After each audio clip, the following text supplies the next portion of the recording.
আসসালামু আলাইকুম। আশা করি সকলে ভালো আছেন। অনেক অনেক দিন পর আবার আপনাদের মাঝে ফিরে আসলাম। আপনাদের সকলের অনুরোধে আজকে পাঠ করে শোনাবো মোহাম্মদ নাজিম উদ্দিনের বেগবাস্টার্ড সিরিজের কন্ট্রাক্ট থ্রিলারটি শুরু করছি। মুখ বন্ধ। নির্জন করিডোর দিয়ে অ্যাপ্রন পরা এক লোক ভীরু পায়ে এগিয়ে যাচ্ছে। এই হাসপাতাল বছর ৩ ধরে কাজ করছে। এই করিডোর দিয়ে অসংখ্যবার যাওয়া আসা করেছে। তারপরও নার্ভাস। নিজের হাঁটার মধ্যে যে অস্বাভাবিকতা কাজ করছে সেটা কোনোভাবেই দূর করতে পারছে না সে। কাজটা করবার জন্য যখন রাজি হয়েছিল তখন ভেবেছিল তেমন একটা কঠিন হবে না, কিন্তু এখন মনে হচ্ছে হাসপাতালের এই সুদীর্ঘ করিডোরটা যেন শেষ হবার নয়। ডাক্তার হিসেবে এরকম নার্ভাস হওয়া তার সাজে না, কিন্তু এটাও তো ঠিক, কাজটা ডাক্তারি বিদ্যার সাথে একদমই খাপ খায় না। বাম দিকে মোড় নিতেই করিডোরের শেষ মাথায় যে কেবিনটা আছে সেটা দেখতে পেল। এই হাসপাতালের সবচাইতে সুরক্ষিত কেবিন। কেবিনের সামনে যথারীতি দুজন কনস্টেবল মুক্তির মতো দাঁড়িয়ে আছে। না, পুলিশ নিয়ে তার দুশ্চিন্তা নেই, বরং তাদেরকে দেখে একটু সাহসী পেল। ওদেরকে ম্যানেজ করা হয়েছে। তার দুশ্চিন্তা অন্য লোকগুলোকে নিয়ে। তাদেরকে অবশ্য দেখতে পাচ্ছে না, আশেপাশে আছে কিনা সে ব্যাপারেও নিশ্চিত নয়। হয়তো ক্যান্টিনে গেছে। বিকেলের এই সময়টাতে তারা কিছুক্ষণের জন্য ক্যান্টিনে যায়। কয়েকদিনের অবজারভেশনে এটা জানতে পেরেছে সে। ঠিক এটাই চেয়েছিল। ঠিক সময়ে এসেছে তাহলে। ৭ নম্বর কেবিনের সামনে আসতেই কনস্টেবল দুজন তার দিকে স্থির দৃষ্টিতে চেয়ে রইল। তাদের দৃষ্টিতে কিছু একটা আছে। ডান দিকের কনস্টেবল গেটের তালা খুলে দিলে একটু থেমে বুক ভরে নিঃশ্বাস নিয়ে ভেতরে ঢুকে পড়ল ডাক্তার মুহতাসিম বিল্লাহ। মিরাজ শেখ প্রবল উত্তেজনা নিয়ে সিঁড়ি দিয়ে হনহন করে উঠে গেল। তার সারা শরীরে রক্ত টকবক করছে। প্রতিবারই এমন হয়। কাজটা করার আগে হাত পা পর্যন্ত কাঁপতে থাকে, ভয়ে নয়, উত্তেজনায়। আজকের উত্তেজনাটা আরও বেশি। কোনো শিকারী যদি দীর্ঘদিন অপেক্ষা করার পর শিকারকে বাগে পেয়ে যায় তাহলে এমনই তো হবে। মিরাজ শেখের ইচ্ছে ছিল শীষ বাজাবে, কিন্তু সেটা করা ঠিক হবে না। করিডোরে এসে দুপাশে তাকালো। এ সময় যেমন থাকার কথা একেবারে ফাঁকা। এটা হলো ভিআইপিদের জায়গা। যে কেউ ইচ্ছে করলেই এখানে আসতে পারে না, কিন্তু মিরাজ শেখ পারে। কারণ এই হাসপাতালে ৩য় শ্রেণী কর্মচারী ইউনিয়নদের ছোটোখাটো এক নেতা সে। বড় সড়ো তালা মারা একটি দরজার সামনে এসে থামল সে। পকেট থেকে চাবিটা বের করে তালা খুলে ঢুকে পড়ল ভেতরে। এটা একটা স্টোর রুম। ৫-১০ মিনিট অপেক্ষা করতে হবে তাকে। তারপরে অবসান হবে দীর্ঘ প্রতীক্ষার।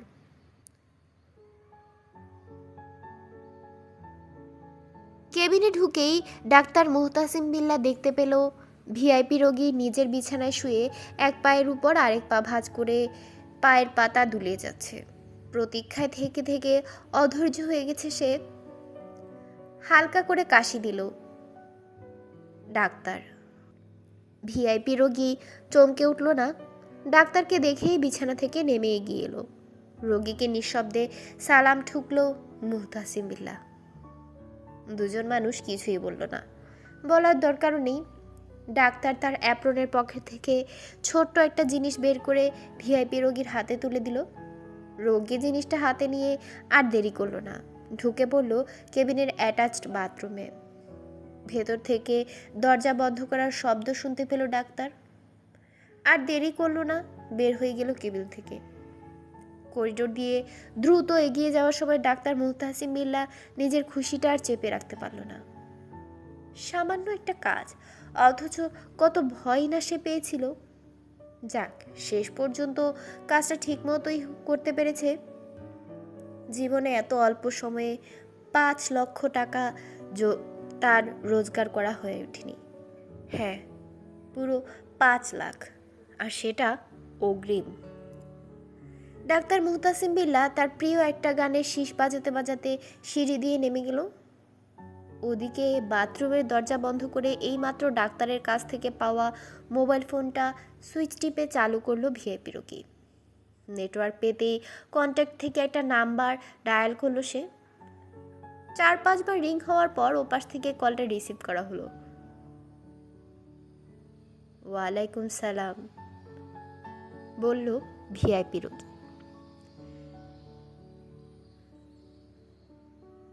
মিরাজ শেখ স্টোর রুমের ভেতর একটা চাদর বিছিয়ে শুয়ে আছে।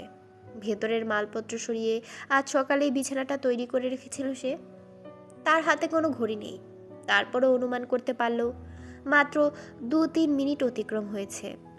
এই ভবনের পাশে যে বড় বিল্ডিংটা আছে সেখান থেকে কারো আসতে কমপক্ষে হলেও 5-10 মিনিট তো লাগবেই। নিজেকে প্রবোধ দিল সে।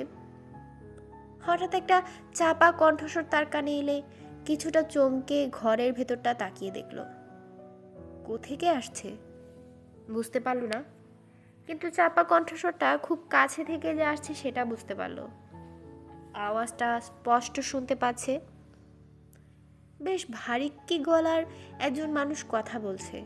কণ্ঠটা বেশ সতর্ক, জোর করে চেপে রাখার চেষ্টা করছে, কিন্তু ভারী গলার কারণে সেটা সম্ভব হচ্ছে না। মিরাজ শেখ তার বাম দিকের দেয়ালে তাকালো। দেয়ালটা তার থেকে মাত্র 2 ফুট দূরে। আগে এখানে একটা বেসিন ছিল। বছর 2 আগে এই বাথরুমটাকে স্টোর রুম বানানো হয়েছে। বেসিনটা যেখানে ছিল সেখানে এখনো পানির পাইপের দাগ রয়ে গেছে। মাটি থেকে 1.5 ফুট উঁচুতে একটা ফুটও আছে। এখান দিয়ে পানির পাইপ চলে গিয়েছিল।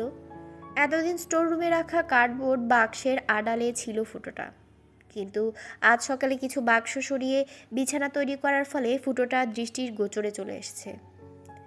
এটার ব্যাস 2 ইঞ্চির বেশি হবে না। আওয়াজটা সেখান দিয়েই আসছে।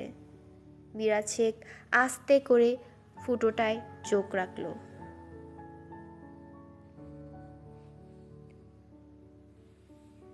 7 নম্বর কেবিনে সামনে দাঁড়িয়ে থাকা কনস্টেবল দুজন দেখতে পেল সাদা পোশাকের এক অফিসার তাদের দিকে ছুটে আসছে। কনস্টেবল দুজন একে অন্যের দিকে তাকালো। শালারা কেমনে যে টের পায়। ডান দিকের কনস্টেবল জোরে একটা কাশি দিলেও বুঝতে পারলো এতে কোনো লাভ হবে না, কারণ কেবিনের ভেতরে ভিআইপি রোগী এখন বাথরুমের ভেতর আছে। ভেতরে কে আছে? অফিসার জানতে চাইল কনস্টেবল দুজনের কাছে। কেউ নাই স্যার, তাদের মধ্যে একজন জবাব দিল। আমি শুনলাম ভেতরে নাকি একটু আগে একজন ডাক্তার ঢুকেছিল।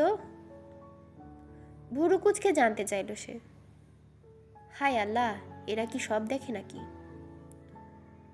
ঢুকছিল, বাইর হয়ে গেছে স্যার, অন্য একজন কনস্টেবল বলল। কোন ডাক্তার ঢুকেছিল?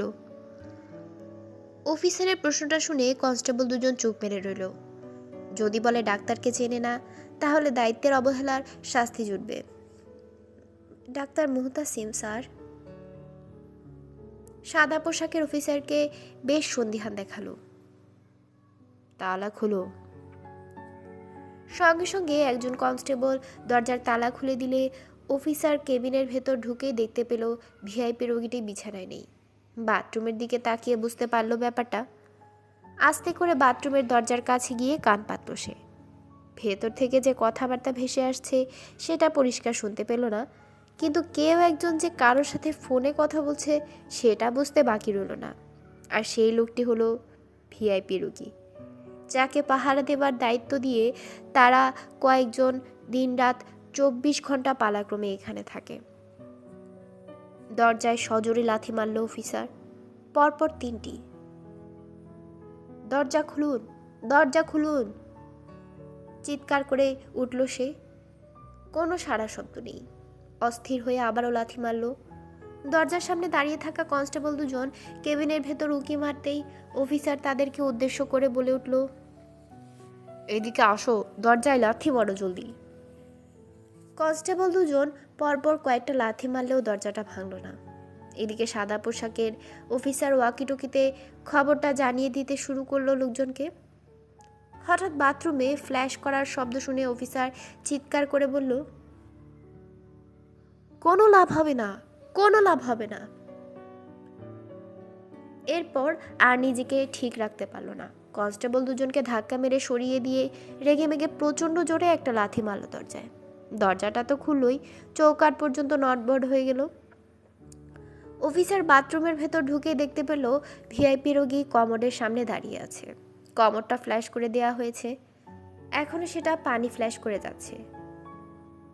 কমোডে ফেলে দিয়েছেন বলেই ভিআইপি রোগীর কাছে এসে একেবারে তার মুখের সামনে দাঁড়িয়ে বলল অফিসার। রোগীর নাক আর তার নাকের মধ্যে 1 ইঞ্চির কম দূরত্ব। লাভ হবে না, আমরা ঠিকই বের করে ফেলব। ভিআইপি রোগী অফিসারের মারমুখী আচরণে মোটেও ভয় পেল না। মুচকি হেসে বলল, আমার সাথে আজে বাজে কথা বলবে না। অফিসারকে অনেকটা ধাক্কা মেরে সরিয়ে বাথরুম থেকে বের হয়ে গেল সে। সঙ্গে সঙ্গে ঘরের ভেতর হুড়মুড় করে ঢুকে পড়ল আরও 6-7 জন লোক। তারা সবাই গোয়েন্দা সংস্থার সাদা পোশাকধারী। কি হয়েছে? গোয়েন্দাদের একজন জানতে চাইল। মোবাইলটা কমোডে ফ্ল্যাশ করে দিয়েছে। বাথরুম থেকে বের হতে হতে অফিসার জবাব দিল। ভিআইপি রোগী নিজের বিছানায় বসে নির্বিকারভাবে চেয়ে রইল তাদের দিকে। তার চারপাশে গোয়েন্দার দল। সাদা পোশাকের অফিসার সবার উদ্দেশ্যে বলল, গেটটা সিকিউর করো আর ডাক্তার মুতাসিম বিল্লাহকে অ্যারেস্ট করো এক্ষুনি। ঘর থেকে 3 জন সাদা পোশাকধারী বেরিয়ে গেল, বাকিরা থেকে গেল। এই 2 বাঞ্চোরটাকেও অ্যারেস্ট করে নিয়ে যেতে হবে। কনস্টেবল দুজনকে দেখিয়ে বলল। তাদের চোখে মুখে ভীতি ছড়িয়ে পড়ছে। ওদের রিপ্লেসমেন্ট করো, আমি পরে বাঞ্চোর দুটোকে দেখব। অফিসার আবারও ঢুকে পড়ল বাথরুমে। যদিও সে জানে কিছুই পাবে না, তারপরও কি মনে করে ঢুকলো সে নিজেও জানে না। বাথরুমটার চারপাশে চোখ বোলালো। একটা কমোড আর একটা লো প্যান ছাড়াও মাঝারি সাইজের বেসিন আর শাওয়ার ট্যাপ আছে। বাথরুমটা বেশ বড়। আজকাল এরকম বড় বাথরুম কেউ বানায় না। হাসপাতালটা অবশ্য 30-40 বছরের পুরনো। একটা চাপা দীর্ঘশ্বাস ফেলে বের হতে যাবে, অমনি আবার ফিরে তাকালো। কিছু একটা তার চোখে পড়েছে।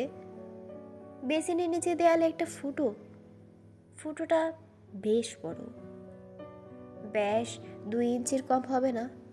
দেখলেই বোঝা যায় ওখান দিয়ে পানির পাইপ চলে গিয়েছিল দেয়ালের ওপাশে। হাঁটু গেড়ে উপুট হয়ে ফুটোটাতে চোখ রাখতে যাবে, অমনি কিছু একটা লক্ষ্য করল অফিসার।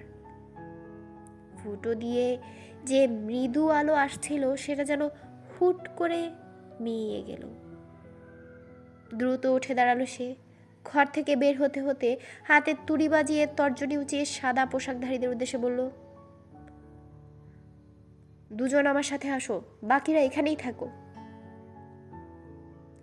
ভিআইপি রোগী একটু এই প্রথম ভ্যাবাচ্যাকা খেয়ে গেল। সে বুঝতে পারছে না কি হয়েছে। নিজের ঠোঁটটা কামড়ে ধরে দরজার দিকে চেয়ে রইল। হন করে ঘর থেকে বেরিয়ে গেল সাদা পোশাকের 3 জন লোক। ব্যাপারটা কি? মূল অধ্যায়। ঠিক সন্ধ্যা 7:30 বাজার 15 মিনিট আগে হোটেল র্যাডিসনের সামনে এসে থামল লোক। রোদে পড়া গায়ের রং, পরনের সব কিছু কালো, শুধু চশমাটা সিলভার রঙের। তার চোখে কোনো সমস্যা নেই। চশমাটা একেবারে ভিন্ন একটি কারণে ব্যবহার করছে। ইচ্ছে করেই 15 মিনিট আগে এসেছে। রাস্তার ওপার থেকে হোটেলটা ভালো করে দেখে দ্রুত রাস্তা পার হয়ে গেল সে। হোটেলের ভেতর পার্কিং এরিয়ায় এসে চারপাশে তাকিয়ে দেখল। খুঁজে পেতে তেমন অসুবিধা হলো না। হলুদ রঙের গাড়িটা অন্য সব গাড়ির মাঝে চট করেই চোখে পড়ল। এই রঙের গাড়ি খুব কমই ব্যবহার করা হয়। পকেট থেকে একটা চাবি বের করে গাড়িটার সামনে গিয়ে দাঁড়ালো। আরেকবার চারপাশটা দেখে নিল ভালো করে। প্যাসেঞ্জার সিটের দরজা খুলে সিটের উপর থেকে একটা জিনিস বের করলো। কমপ্লিট স্যুটের জিপার ব্যাগ। দরজা লাগিয়ে হ্যাঙ্গারটা এক হাতে ধরে ব্যাগটা নিয়ে এগিয়ে এলো হোটেলের ফ্রন্ট ডেস্কের দিকে। May I help you sir? ডেস্কের স্মার্ট ক্লার্ক মেয়েটি এসে জানতে চাইল। ব্যাগটা ডেস্কের উপর রেখে লোকটা বলল, লেট নাইট পার্টি আছে, 10টার মধ্যে ডেলিভারি দেওয়া যাবে তো? মুখে কৃত্রিম হাসি এঁটে ক্লার্ক মেয়েটি স্যুট ব্যাগটা নিয়ে নিল। অফকোর্স স্যার, আপনি কি চেক ইন করছেন? লোকটা কোনো কথা না বলে পকেট থেকে একটা কার্ড বের করে দেখালে ক্লার্ক মেয়েটি কার্ডটা হাতে নিয়ে কম্পিউটারের কাছে চলে গেল। চারপাশটা আবারও ভালো করে দেখে নিল লোকটা। সে নিশ্চিত তাকে দেখে তার পরিচিত জনেরাও চিনতে পারবে না। মাথার চুল একেবারে ছোট ছোট, প্রায় ন্যাড়া করে ফেলেছে। চোখে চশমা, কাচের রং হালকা হলুদ। একটা ফুল হাতা কালো গেঞ্জি আর কালো প্যান্ট পরেছে। বেশভূষা দেখলে মনে হবে সদ্য বিদেশ থেকে ফিরে এসেছে। কথাটা মিথ্যেও নয়। ক্লার্ক মেয়েটি ডেস্কের কাছে থেকে ফিরে এসে কার্ডটা ফিরিয়ে দিল তাকে। আপনি রুমে কি ডেলিভারি দেওয়া হবে নাকি? রুমে, চট করে বলল লোকটা। Thank you sir. মেয়েটার ধন্যবাদের প্রত্যুত্তর না দিয়ে লোকটা সোজা চলে গেল লবির দিকে। এটা হলো দ্বিতীয় তলার লবি, অনেকটা বড় সড়ো ব্যালকনির মতো। 6-7টা রাউন্ড টেবিল আর কিছু চেয়ার আছে। প্রায় সবটাই দখল করে রেখেছে সাদা চামড়ার বেশ কয়েকজন নারী পুরুষ। এখান থেকে নিচের লবিটা ভালো করে দেখা যায়। হাত ঘড়িটা দেখল সে, 7:30 বাজে। লোকটা আস্তে আস্তে অলস ভঙ্গিতে এগিয়ে গেল রেলিংয়ের দিকে। নিচের লবিতে এক কোণের একটা টেবিলের দিকে ভালো করে তাকালো সে। দুজন লোক বসে আছে, তাদের হাতে ফ্রুট জুস। লোকটা আস্তে আস্তে অলস ভঙ্গিতে এগিয়ে গেল রেলিংয়ের দিকে। নিচের লবিতে এক কোণের একটা টেবিলের দিকে ভালো করে তাকিয়ে দেখল দুজন লোক বসে আছে, তাদের হাতে ফ্রুট জুস। তবে তাতে চুমুক দিচ্ছে না, চুপচাপ বসে আছে, কেউ কোনো কথা বলছে না। ঠিক করলো একটু অপেক্ষা করবে। পেছন ফিরে দেখতে পেল একটা রাউন্ড টেবিল খালি হয়েছে এইমাত্র। আস্তে করে সেটাতে গিয়ে বসলো। এখানে বসেও নিচের লবিতে লক্ষ্য করা যাবে। তার মনের একটা অংশ প্রশ্ন করছে, এতটা সতর্কতার আদৌ কি কোনো দরকার আছে? কিন্তু সে জানে সতর্কতা হলো এক ধরনের অভ্যাস, এর ব্যত্যয় ঘটানো ঠিক হবে না। 10 মিনিট পর সে উঠে গেল। নিচের লবির এক কোণে বসে আছে দুজন স্যুট টাই পরা কেতাদুরস্ত লোক। একজন ক্লিন শেভ হলেও অন্যজনের বেশ স্টাইলিশ ফ্রেঞ্চ কাট দাড়ি। হুট করে দেখলে মনে হবে তাদের মধ্যে কোনো তাড়া নেই, নিতান্তই সময় কাটানোর জন্য এসেছে। কিন্তু ক্লিন শেভ একটু পরপর আর চোখে হাত ঘুরে দেখছে। তাদের টেবিলে মোট 3টি চেয়ার, একটা চেয়ার এখনো খালি। সময় হয়ে গেছে না? ফ্রেঞ্চ কাট বলল। 15 মিনিট লেট, জবাব দিল ক্লিন শেভ। ফোন করবে? মাথা নাড়ালো ক্লিন শেভ। দরকার নেই, মনে হয় এসে পড়েছে। ফ্রেঞ্চ কাট একটু চমকে আশেপাশে তাকালো। লবির পাশেই একটা সুইমিং পুল আছে, সেটার পাশ দিয়ে একটা লোক এগিয়ে আসছে তাদের দিকে। কালো পোশাক পরা দুজন লোক নড়ে চড়ে বসলো। কালো পোশাক পরা লোকটি কিছু না বলে খালি চেয়ারটায় বসে বলল, দেরির জন্য সরি। স্যুটটাই পরা দুজন ভদ্রলোক পলকহীন দৃষ্টিতে চেয়ে রইল লোকটার দিকে। দেখে বোঝা যাচ্ছে তাদের প্রত্যাশার সাথে বিরাট ফারাক তৈরি হয়েছে। যার সাথে দেখা করার জন্য এখানে এসেছে তার সম্পর্কে যা শুনেছে আর মনে মনে যে ছবিটা এঁকেছিল তার সাথে একদমই মিলছে না। আপনাদের মধ্যে মিস্টার বাড়িকে? কালো পোশাকের লোকটা ফ্রেঞ্চ কাটের দিকে তাকিয়ে জানতে চাইল। আমি? কথাটা বলার সময় মিস্টার বাড়ি একটু তোতলালো। লোকটা এবার ক্লিন শেভের দিকে ফিরল, তবে তাকে কিছু জিজ্ঞেস করলো না। এটার কোনো দরকার নেই। মিস্টার হাশেম, কাজের কথায় আসা যাক নাকি? ক্লিন শেভের উদ্দেশ্যে বলল সে। শিওর, মনে মনে একটু গুছিয়ে নিল মিস্টার হাশেম। প্রথম থেকেই বলি তাহলে, কেমন? কালো পোশাক পরা লোকটা আলতো করে মাথা নাড়ল কেবল।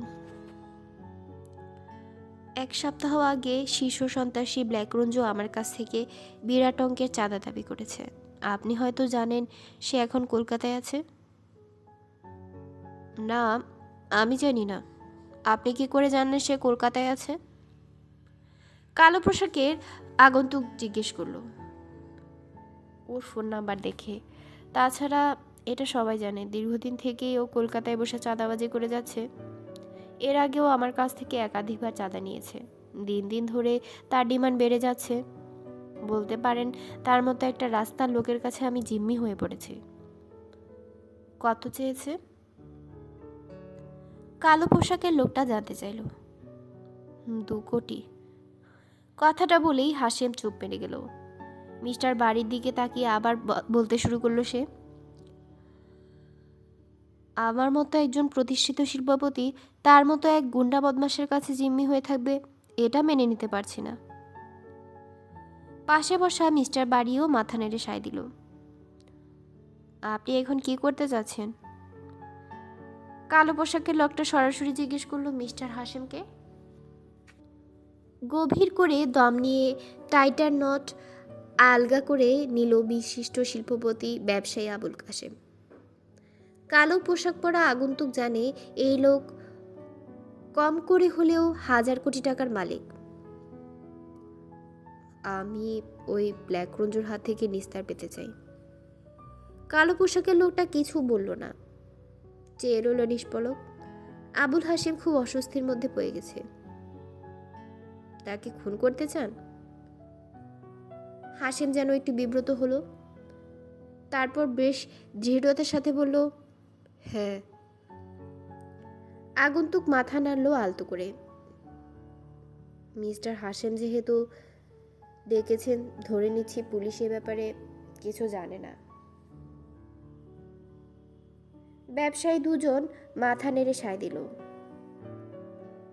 পরিস্থিতিটা এমন যে পুলিশ চাইলেও কিছু করতে পারবে না। পুলিশের কাছে গেলে কোনো লাভ হবে না, মিস্টার হাশেম বলল। আগন্তুক একটু চুপ থেকে আবারও বলতে লাগলো, ব্ল্যাক রঞ্জুকে খুন করতে হলে তার অনেক সহযোগীকেও হত্যা করতে হবে। শুধু তাকে মারা সম্ভব হবে না। তাকে মারার জন্য যা করার তাই করবেন। দরকার হলে 2 জন 3 জন 5 জন যতজন লাগে। আবুল হাশেম উত্তেজিত হয়ে বলল, রঞ্জুর নাগাল পেতে হলে দেশের বাইরে যেতে হবে। সেজন্যই আপনাকে ডাকানো হয়েছে। এবার মুখ খুলল এতক্ষণ ধরে চুপচাপ বসে থাকা মিস্টার বাড়ি। যতটুকু জেনেছি এরকম একটা কাজ আপনিই করতে পারেন। তারা জানে এই পেশাদার খুনি পাকিস্তানে গিয়ে একটি কিলিং মিশন সফলভাবে শেষ করতে পেরেছে। করাচির মতো এক শহরে ভয়ঙ্কর সেই মিশনটি ছিল ধারণার চেয়েও কঠিন। আদতে যা ভাবা হয়েছিল, বাস্তবে দেখা গেছে মাওলানা ইউসুফ তার চেয়েও অনেক বেশি ক্ষমতাবান আর ভয়ঙ্কর। এই গল্পটি যদি সত্যি হয়ে থাকে, তাহলে এই মুহূর্তে তাদের সামনে যে লোকটি বসে আছে সেই পারবে কুখ্যাত সন্ত্রাসী ব্ল্যাক রঞ্জুকে বিদেশের মাটিতে খুঁজে বের করে খুন করতে। কিন্তু এতে একটা ঝুঁকি আছে, আগন্তুক বলে উঠল। সামনে বসা 2 জন ভদ্রলোক সপ্রশ্ন দৃষ্টিতে তার দিকে তাকিয়ে রইল। তারা যদি জানতে পারে কাজটা আপনারা করিয়েছেন, তাহলে ভবিষ্যতে তাদেরকেও আপনাদের অনেক বড় ক্ষতি করতে পারে। তারা কিভাবে জানবে? মিস্টার বাড়ি জিজ্ঞেস করলো। অনেকভাবেই জানতে পারে। আপনাকে এমনভাবে কাজটা করতে হবে যাতে মনে হয় এটা অন্য কারো কাজ। অন্য কারো মানে? আবুল হাশেম কিছু বলতে গেলেও মিস্টার বাড়ির চোখের ইশারায় থেমে গেল। সরকারি গোয়েন্দাদের কাজ। আগন্তুক একটু অবাক হলো। বাংলাদেশ কিন্তু স্টাইল না। এখানে গোয়েন্দারা অন্য কোনো দেশে গিয়ে খুন খারাপির মতো অপারেশন করে না। সেটা আপনি জানেন, আমরা জানি, কিন্তু ওই গুন্ডাটা জানে না। মনে রাখবেন, সে একজন ফেরারি সন্ত্রাসী। তার কাছে এটা স্ট্যাবলিশ করা কঠিন কিছু হবে না, বিশেষ করে আপনি যদি সেভাবে কাজটা করেন, বলল আবুল হাসেম। নিষ্পলক দৃষ্টিতে কিছু না বলে চেয়ে রইল আগন্তুক। খুব কঠিন কাজ, কিন্তু অসম্ভব নয়, মিস্টার বাড়ি বলল। আমি সেটা বলিনি। আগন্তুক নাক চুলকে তাকালো মিস্টার বাড়ির দিকে। তার মানে আপনারা আমাকে দিয়ে একটা গণহত্যা করাতে চাচ্ছেন? কথাটা শুনে দুজন ভদ্রলোক একটু ভ্যাবাচাকা খেয়ে গেল। আবুল হাসেম ফ্যাল করে চেয়ে রইল কালো পোশাকের লোকটার দিকে। জাতিসংঘের সংজ্ঞা অনুযায়ী বললাম আর কি।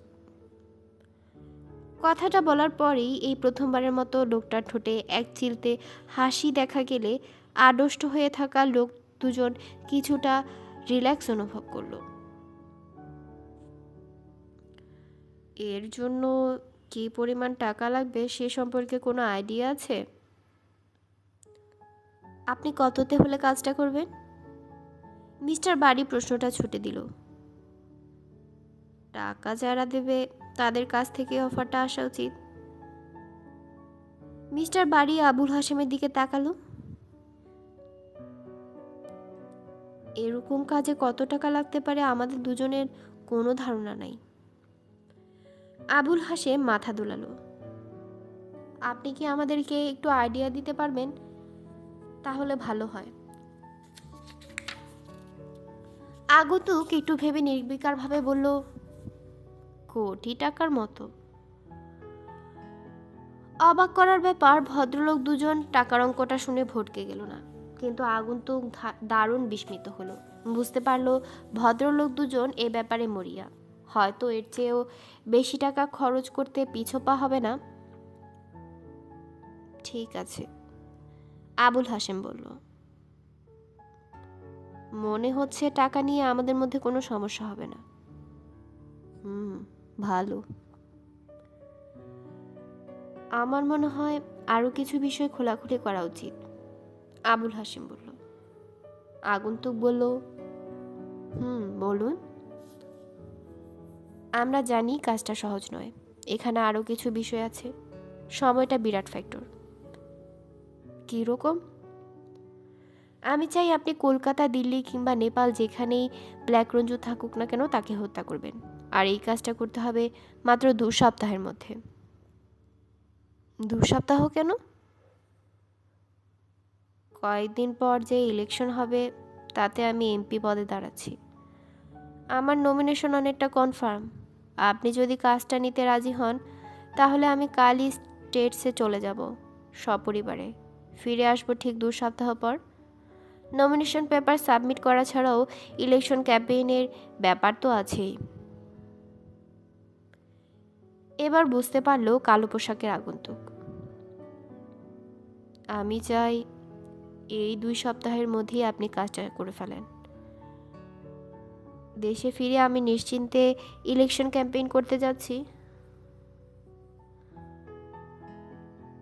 কাজটা এমনিতেই খুব টাফ, সময় বেঁধে দিলে আরো কঠিন হয়ে যাবে না? সেটা আমরাও জানি, মিস্টার বাড়ি বলল। নিছক কোনো খুন খারাপি হলে টাকার অঙ্কটা 10 লাখের বেশি হতো না, কিন্তু কাজটা সেরকম নয়, আর আপনিও সেরকম নয়। আগন্তুক মনে মনে হাসল। হাশেম সাহেব এমনভাবে কথা বলছে যেন জীবনে অনেক লোককে ভাড়াটে খুনি দিয়ে খুন করিয়েছে, আর সেজন্য এই কাজটার জন্য আপনাকে 1 কোটি টাকাই দেয়া হবে।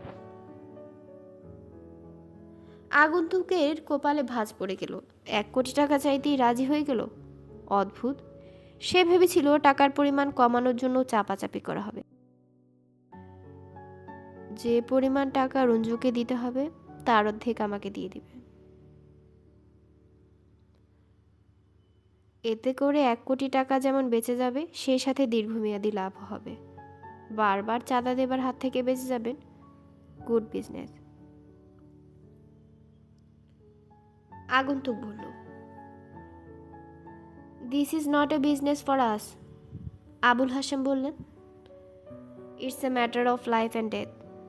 In other words, it's a matter of honour and disorder. একটু থেমে ভদ্রলোক আবার বললেন, ওই জানোয়ারটা বলেছে টাকা না দিলে আমার পরিবারের কাউকে খুন করবে, এমনকি আমাকেও। টেবিল থেকে জুসের গ্লাসটা তুলে নিয়ে এক চুমুক দিয়ে গলাটা ভিজিয়ে নিয়ে এলেন মনে হয়। আগন্তুক বুঝতে পারল, ব্ল্যাক রঞ্জু একজন ধনী লোকের নিরাপত্তায় শুধু বিঘ্নিত করেনি, তার ইগোতেও মারাত্মক আঘাত এনেছে। এখন লোকটা মরিও হয়ে উঠেছে পাল্টা আঘাত হানার জন্য। টাকার পরিমাণ এখানে কোনো ব্যাপার নয়। একটু আগে আপনি ঠাট্টা করে গণহত্যার কথা বলেছিলেন। মিস্টার বাড়ি একদৃষ্টে চেয়ে বলল, সত্যি বলতে আপনাকে আসলে ছোটোখাটো একটা গণহত্যা চালাতে হবে, আর সেটা করতে হবে খুব অল্প সময়ের মধ্যে, অন্য একটি দেশে গিয়ে। এটা নিছক কোনো খুনের কন্ট্রাক্ট নয়, কুখ্যাত সন্ত্রাসী ব্ল্যাক রঞ্জু এবং তার নেটওয়ার্ক ধ্বংস করার মিশন বলতে পারেন। আবুল হাসিম বলল, আপনার কথা শুনে মনে হচ্ছে এই কাজটাকে সমাজ সেবা বলে চালিয়ে দিচ্ছেন আপনি। আগন্তুকের ঠোঁটে আবারও স্মিত হাসি। বলতে পারেন এটা এক ধরনের সমাজসেবাই, মিস্টার বাড়ি বলল। কত লোককে এভাবে জিম্মি করে রেখেছে ওরা, তার কোনো হিসাব নেই। মাথা নেড়ে সায় দিয়ে একটু ভেবে নিল আগন্তুক। আমাকে কিছু টাকা অগ্রিম দিতে হবে। 10 লাখ। শিল্পপতি হাসেম চট করে বলল, আমরা জানি এ কাজ করতে গেলে ইনিশিয়ালি নগদ কিছু টাকা লাগবে। লেনদেনটা কিভাবে হবে? আমাদের কমন ট্রাস্টের মাধ্যমে। আবুল হাসেম বলল, পুরো টাকাটা তার মাধ্যমেই লেনদেন হবে। তাদের দুপক্ষের মাঝখানে পর্দার আড়ালে আরও একজন আছে, যাকে তারা উভয়ে বিশ্বাস করে, আস্থা রাখে। মিস্টার বাড়ি যোগ করল, কাজটা যদি নেন তাহলে আজ থেকে আপনার সাথে আমাদের কোনো যোগাযোগ হবে না। আমাদের ট্রাস্টির সাথে আপনি যোগাযোগ রাখবেন, সেই আপনাকে সময়ে যথাসময়ে টাকা পয়সা দিয়ে দিবে। আশা করি ট্রাস্টির উপর আপনার অগাধ আস্থা আছে। আবুল হাসেম কথাটা বলে চেয়ে রইল আগন্তুকের দিকে। সময়টা কি বাড়ানো যায় না? আগন্তুকের প্রশ্নে মাথা নেড়ে সায় দিল আবুল হাসেম। বড়জোর 2-3 দিন, এর বেশি সম্ভব না। আগন্তুক চুপ মেরে রইল। আবুল হাসেম তার বন্ধুর দিকে তাকালে সে নীরবতা ভাঙল। আপনি কি আমাদের সাথে এরকম একটা কন্ট্যাক্ট করতে রাজি আছেন মিস্টার? থেমে গেল আজিজুল বাড়ি। এমন নয় যে আগন্তুকের নামটা সে জানে না, বরং মুখ ফসকে বলে দিচ্ছিল বলেই ভটকে গেল। রঞ্জুর লোক আপনাকে শেষ কবে ফোন করেছিল? আগন্তুকের প্রশ্নে মুখ চাওয়াচাওয়ি করলো ভদ্রলোক দুজন। 3 দিন আগে, ছোট করে বলল আবুল হাসেম। আবার কবে ফোন করার কথা? বলেছিল রবিবারের মধ্যে টাকাটা দিতে হবে। আজ শুক্রবার, কাল পরশু ফোন করতে পারে। একটু ভেবে আগন্তুক বলল, আপনি তো বিদেশ চলে যাচ্ছেন, আপনার যে নাম্বারে রঞ্জু আর তার লোক ফোন করেছিল সেটা আমাকে দিন। অবশ্যই।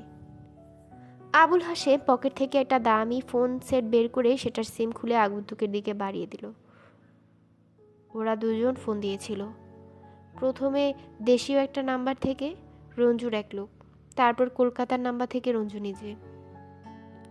আগন্তুক সিমটা হাতে নিয়ে চেয়ে রইল। কোন দুটো নাম্বারে? ও সরি, বলতে ভুলে গেছিলাম, ব্ল্যাক রঞ্জু 1 এবং ব্ল্যাক রঞ্জু 2 নামে সেভ করা আছে। এটা তো আপনার প্রাইভেট নাম্বার, এটার কি কোনো দরকার নেই?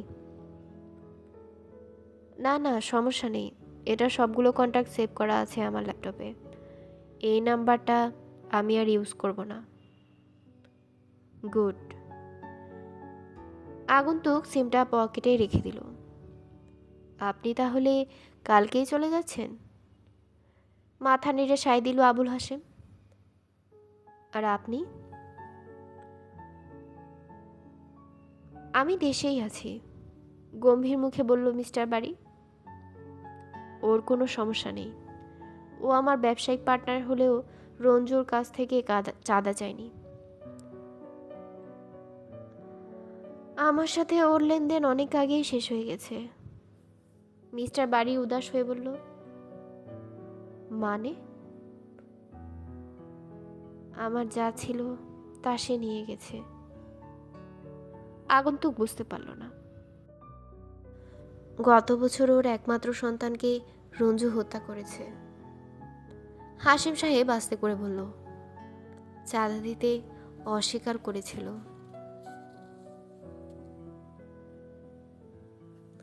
পরদিন সকালে ঘুম থেকে একটু দেরিতে উঠল বাস্টার্ড। বুঝতে পারল খুব দ্রুত কাজে নেমে পড়তে হবে। সময় খুব একটা নেই, মাত্র 2 সপ্তাহ। এই কদিনে তাকে দেশের ভেতরে ব্ল্যাক রঞ্জুর যেসব কন্ট্রাক্ট আছে সেগুলো খুঁজে বের করতে হবে। তারপর পাড়ি দিতে হবে দেশের বাইরে। সমস্যা হলো রঞ্জু এমন এক সন্ত্রাসী যার নাম শুনেছে অসংখ্য মানুষ, কিন্তু তাকে স্বচক্ষে দেখেছে হাতে গোনা কয়েকজন। তাছাড়া ঢাকা শহরে রঞ্জুর নেটওয়ার্কটা অনেক বিশাল। প্রায় সবগুলো থানায় তার নিজস্ব বাহিনী রয়েছে। বাস্টার যতটুকু জানে, রঞ্জুর নেটওয়ার্কে রয়েছে 3টি স্তর। প্রতিটি পাড়া মহল্লায় কিছু অল্প বয়সী ছেলেপেলে রয়েছে তার। এরাই তথ্য সংগ্রহ করে থাকে। নিজেদের এলাকায় কোন লোকের ব্যবসা বাণিজ্যের কী অবস্থা, কত টাকা দিতে পারবে, পারিবারিক তথ্য, ফোন নম্বর, এইসব জরুরি বিষয় সংগ্রহ করে রাখে এই দলটি। এরপর আছে 2য় স্তর। এরা ফোন করে জানায় রঞ্জু তাদের উপর কত টাকার চাঁদা ধার্য করেছে। শিকারের সাথে টেলিফোনে এরাই যোগাযোগ করে রাখে। টাকা সংগ্রহ করা নির্দিষ্ট জায়গায় পৌঁছে দেওয়ার কাজও এরাই করে। 3য় স্তরে আছে তার সেনাবাহিনী। অল্প বয়সী ভয়ঙ্কর এক দল সন্ত্রাসী।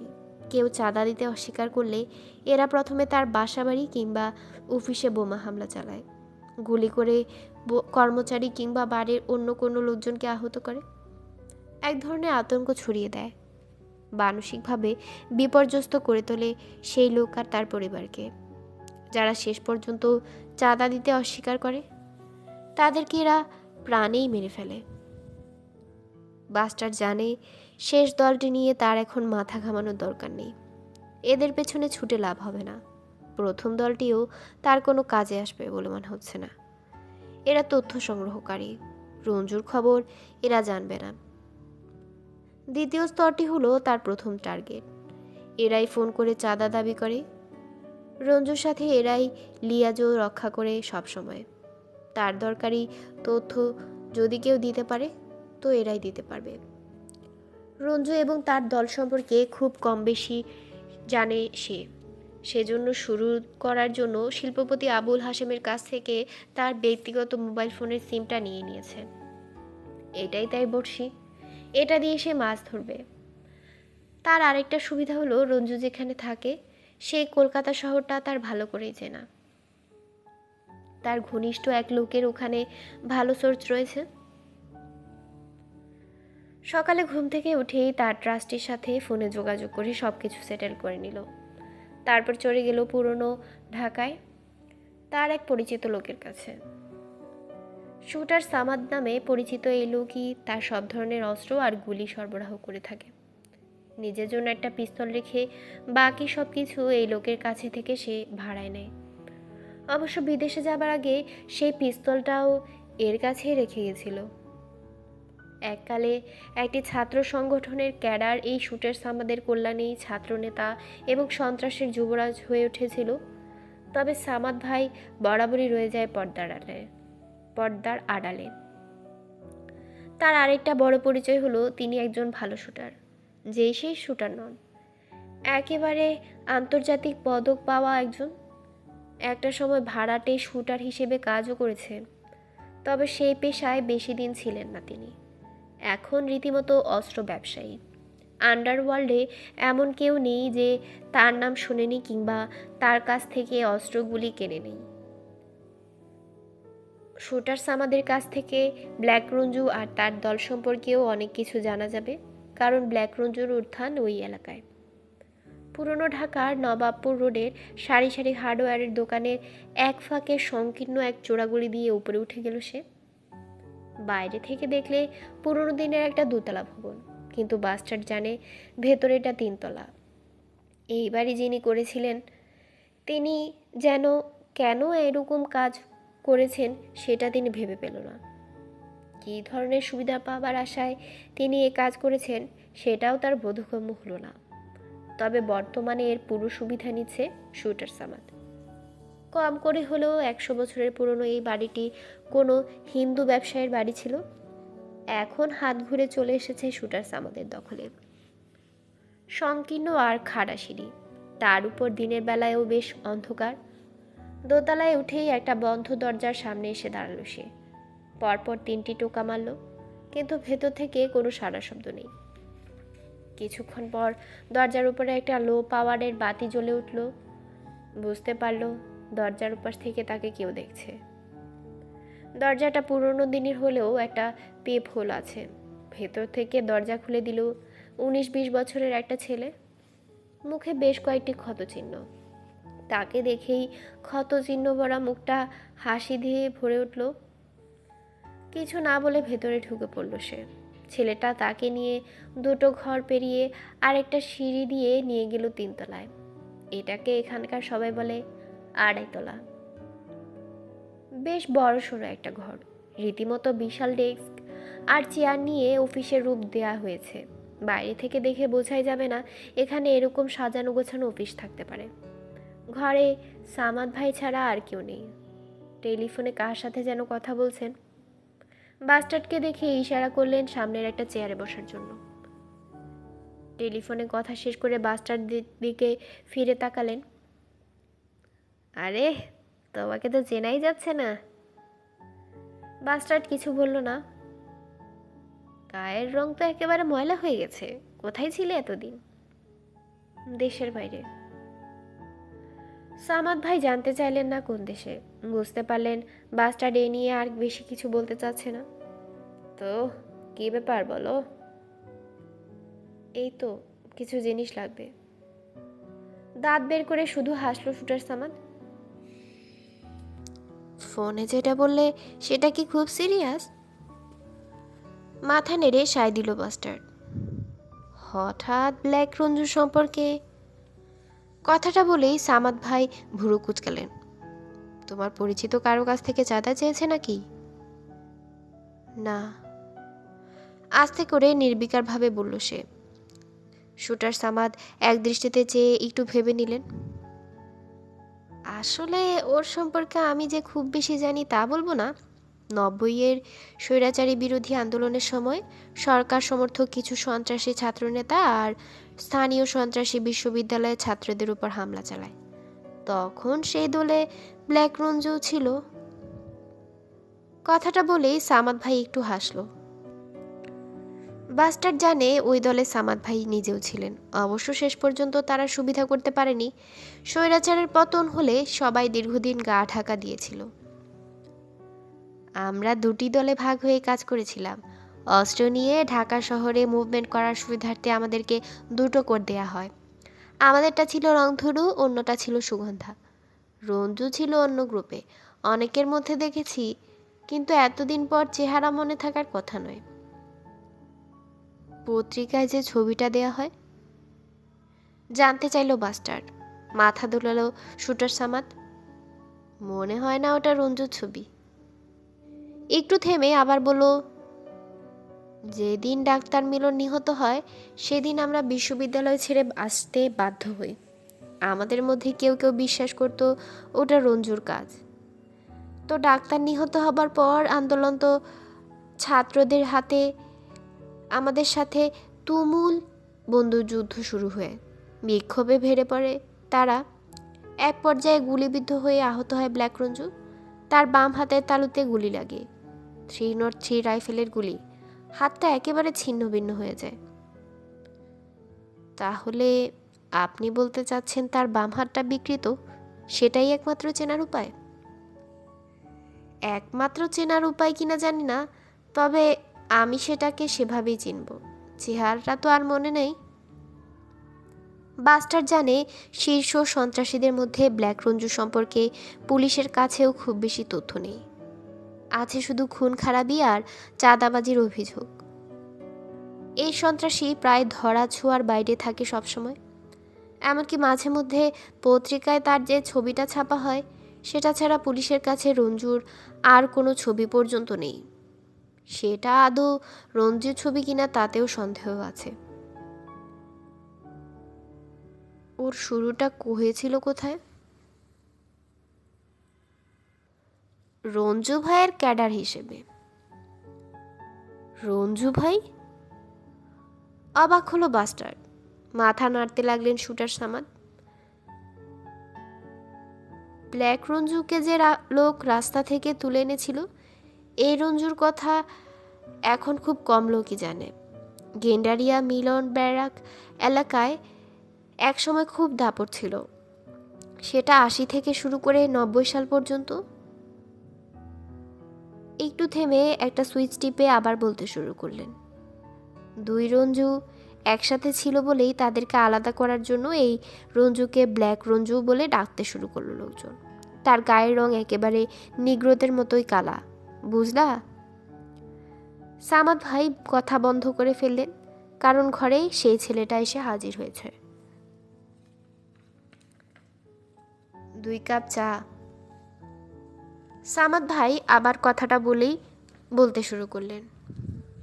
রঞ্জু ভাই একসময় আন্ডারওয়ার্ল্ডে হোমরা চরমার হয়ে উঠেছিলেন। পলিটিশিয়ানদের সাথেও তার বেশ খাতির ছিল, কিন্তু উঠতি এক পলিটিশিয়ানের সাথে দ্বন্দ্বে জড়িয়ে পড়ার পর তাকে রাগের মাথায় হত্যা করে ফেলেন তিনি। ব্যাপারটা ছিল মারাত্মক ভুল। ক্ষমতাসীন পলিটিশিয়ানদের খুন করা খুব রিস্কি। তো পুলিশের তো কিছুই করার ছিল না, যদিও রঞ্জু ভাইয়ের সাথে তাদের বেশ খাতির ছিল। ধরা পড়ে জেলে চলে যান, আর ঠিক এই সুযোগেই ব্ল্যাক রঞ্জুর উত্থান। রঞ্জু ভাই 4 বছর জেলে ছিলেন। এই 4 বছরে ব্ল্যাক রঞ্জু রীতিমতো আন্ডারওয়ার্ল্ডে একটা জায়গা করে নেয়। কিন্তু তার বস রঞ্জু ভাইয়ের কি হলো? বাস্টার জানতে চাইল। 4 বছর পর অন্য কোনো দল ক্ষমতা এলে রঞ্জু ভাই জেল থেকে বের হয়ে চলে আসেন। তখন থেকে ব্ল্যাক রঞ্জুর সাথে দ্বন্দ্বে জড়িয়ে পড়েন তিনি। এটাও তার জন্য মারাত্মক ভুল ছিল। জেল থেকে বের হবার মাত্র 2 মাসের মাথায় তিনি খুন হন। ছেলেটা চা দিয়ে গেল। এরপর ব্ল্যাক রঞ্জুকে আর কেউ আটকাতে পারেনি। বিশাল একটি বাহিনী গড়ে তোলে সে। এমন নেটওয়ার্ক এর আগে এদেশে দেখা যায়নি। এখনো বহাল, তবে ওতে কাজ চালিয়ে যাচ্ছে। এখন সে কোথায় আছে? বাস্টার জানতে চাইলে চায়ে চুমুক দেবার পর। কলকাতায়। সামাদ ভাইও চায়ের কাপ তুলে নিলেন। আপনি নিশ্চিত সে কলকাতায় আছে? বাস্টার একটু চুপ থেকে বলল, দেশে ব্ল্যাক রঞ্জুর সবচাইতে কাছের লোককে? এটা বলা খুব কঠিন। বিশাল নেটওয়ার্ক, কত লোক কাজ করে কেউ জানে না। তাদের মধ্যে অনেকে তার ঘনিষ্ঠ, কিন্তু সবচাইতে ঘনিষ্ঠকে সেটা জানা খুব কঠিন। ওর এখানকার কাজ মূলত কে করে? অনেকেই, এক এক এলাকায় এক একজন। কিন্তু চাঁদাবাজির টাকাগুলো নিশ্চয় একজনের কাছেই যায়। তাই তো হবার কথা। টাকাটা একজনের কাছেই যাবে। টাকা পয়সা নিয়ে বিশ্বাস করা যায় এরকম লোকের সংখ্যা খুব সময় হাতে গোনা থাকে। ব্ল্যাক রঞ্জুর কোন লোক প্রথমে ফোন করে চাঁদা দেওয়ার কথাটা জানায়? নিশ্চয়ই এই কাজটা অনেকে করে না। বাস্টার জানতে চাইল। আমি যতটুকু জানি সুলতান নামের একজন এই কাজ করে। সে কোথায় থাকে? ঠিক করে কেউ বলতে পারে না। কেউ বলে পুরনো ঢাকায়, কেউ বলে নদীর ওপারে, কেরানীগঞ্জে, আবার কেউ বলে সাভারে। তবে আমার ধারণা সে পুরনো ঢাকায় থাকে। মাথা দুলালো বাস্টার। আমার একটা সাইলেন্সার সহ পিস্তল আর বাড়তি কিছু গুলি লাগবে। বাস্টার্ড বলল। সাইলেন্সার সহ? সামাদ ভাই একটু অবাক হলেন। একটাই আছে আমার কাছে, এখানে তো এই জিনিস কেউ ব্যবহার করে না, আমি রেখেছিলাম অনেকটা শখের বশে। পকেট থেকে একটা টাকার বান্ডিল বের করে ডেস্কের উপর রাখলো বাস্টার্ড। এখানে 50,000 টাকা আছে। বান্ডিলটা হাতে নিয়ে ডেস্কের নিচে একটা ড্রয়ারে রেখে দিলেন সামাদ ভাই। ঠিক আছে তো জিনিসটা? আরে কি বলো তুমি, একটু যেন কষ্ট পেলেন। আমি একজন শুটার, ভুলে গেছো? আমার কাছে ওইসব জিনিস সব সময় সচল থাকে। মুচকি হাসলো বাস্টার। একটু বসো বলেই ডেস্ক থেকে উঠে গেলেন শুটার সামাদ। চলে গেলেন পাশের একটা ঘরে। 5 মিনিট পর একটা জুতার বাক্স নিয়ে ফিরে এসে ডেস্কে নিজের চেয়ারে বসলেন। বাক্সটা খুলে একটা 7.65 পিস্তল আর কালো রঙের মোটা চুরুটের মতো জিনিস বের করলেন। স্প্যানিশ মাল। পিস্তলের মুখে সাইলেন্সারটা লাগাতে লাগাতে বললেন, গুয়ের্নিকা, ছোট কিন্তু জিনিস কড়া। সাইলেন্সারটা লাগিয়ে অস্ত্রটা বাস্টার্ডের দিকে ঠেলে দিলেন। মনে মনে হাসলো বাস্টার্ড। পাবলো পিকাসো যুদ্ধের বিভীষিকা ফুটিয়ে তোলার জন্য গুয়ের্নিকা নামের একটা বিখ্যাত ছবি এঁকেছিলেন, আর তারই স্বদেশীয় অস্ত্র নির্মাতারা সেই নামে খুদে একটা মারণাস্ত্র বাজারে বিক্রি করছে। সাইলেন্সারটা জার্মানির, বেশ ভালো, থুতু ফেলার মতো শব্দ করে, তার বেশি না, বললেন সামাদ ভাই। বাস্টার জিনিসটা হাতে নিয়ে কোমরে গুজে রাখলো। কোনো রকম পরীক্ষা করে দেখলো না। এই ব্যাপারটা শুটার সামাদকে বেশ খুশি করলো। সামাদ ভাই এবার ডেস্কের নিচ থেকে একটা সিগারেটের প্যাকেট বের করে দিল বাস্টার্ডের দিকে। এখানে 20টা আছে, আরও লাগবে? না। প্যাকেটটা পকেটে রেখে দিল সে। তাহলে আমি এখন যাই, পরে আপনার সঙ্গে ফোনে কথা বলবো। ওকে। শুটার সামাদ চেয়ারে হেলান দিয়ে স্থির চোখে চেয়ে রইলেন। বাস্টার দরজার সামনে যেতেই পেছন থেকে ফিরে বললেন, ব্ল্যাক রঞ্জু খুবই ডেঞ্জারাস লোক।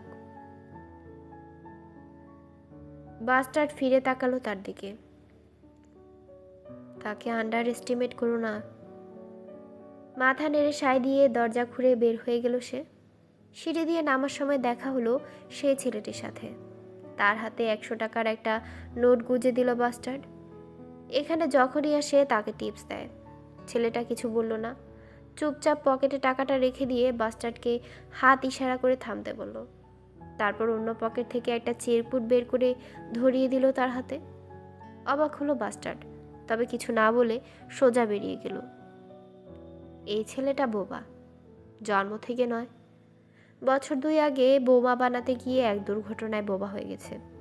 তার গলায় 3-4টি স্পিন্টার ঢুকে গিয়েছিল। ভোকাল কর্ড নষ্ট হয়ে গেছে সেই আঘাতে। অল্পের জন্য চোখ দুটো বেঁচে গেলেও মুখে এখনও দাগগুলো রয়ে গেছে। রাস্তায় নেমে চিরকুটটা খুলে দেখে অবাক হলো সে। কাঁচা হাতে অল্প কিছু কথা লেখা। বংশাল ছোট মসজিদের পাশে সেন্টু মিয়ার দোকানে যান, আমার কথা বলবেন, রঞ্জুর খবর পাবেন। মুচকি হাসলো সে। বোবা তাহলে সব শুনেছে আড়ি পেতে। ছেলেটাকে খুব স্নেহ করে সে, ছেলেটাও তাকে খুব পছন্দ করে, যদিও সেটা প্রকাশ করে না। প্রকাশ করার দরকারও পড়ে না, সে জানে।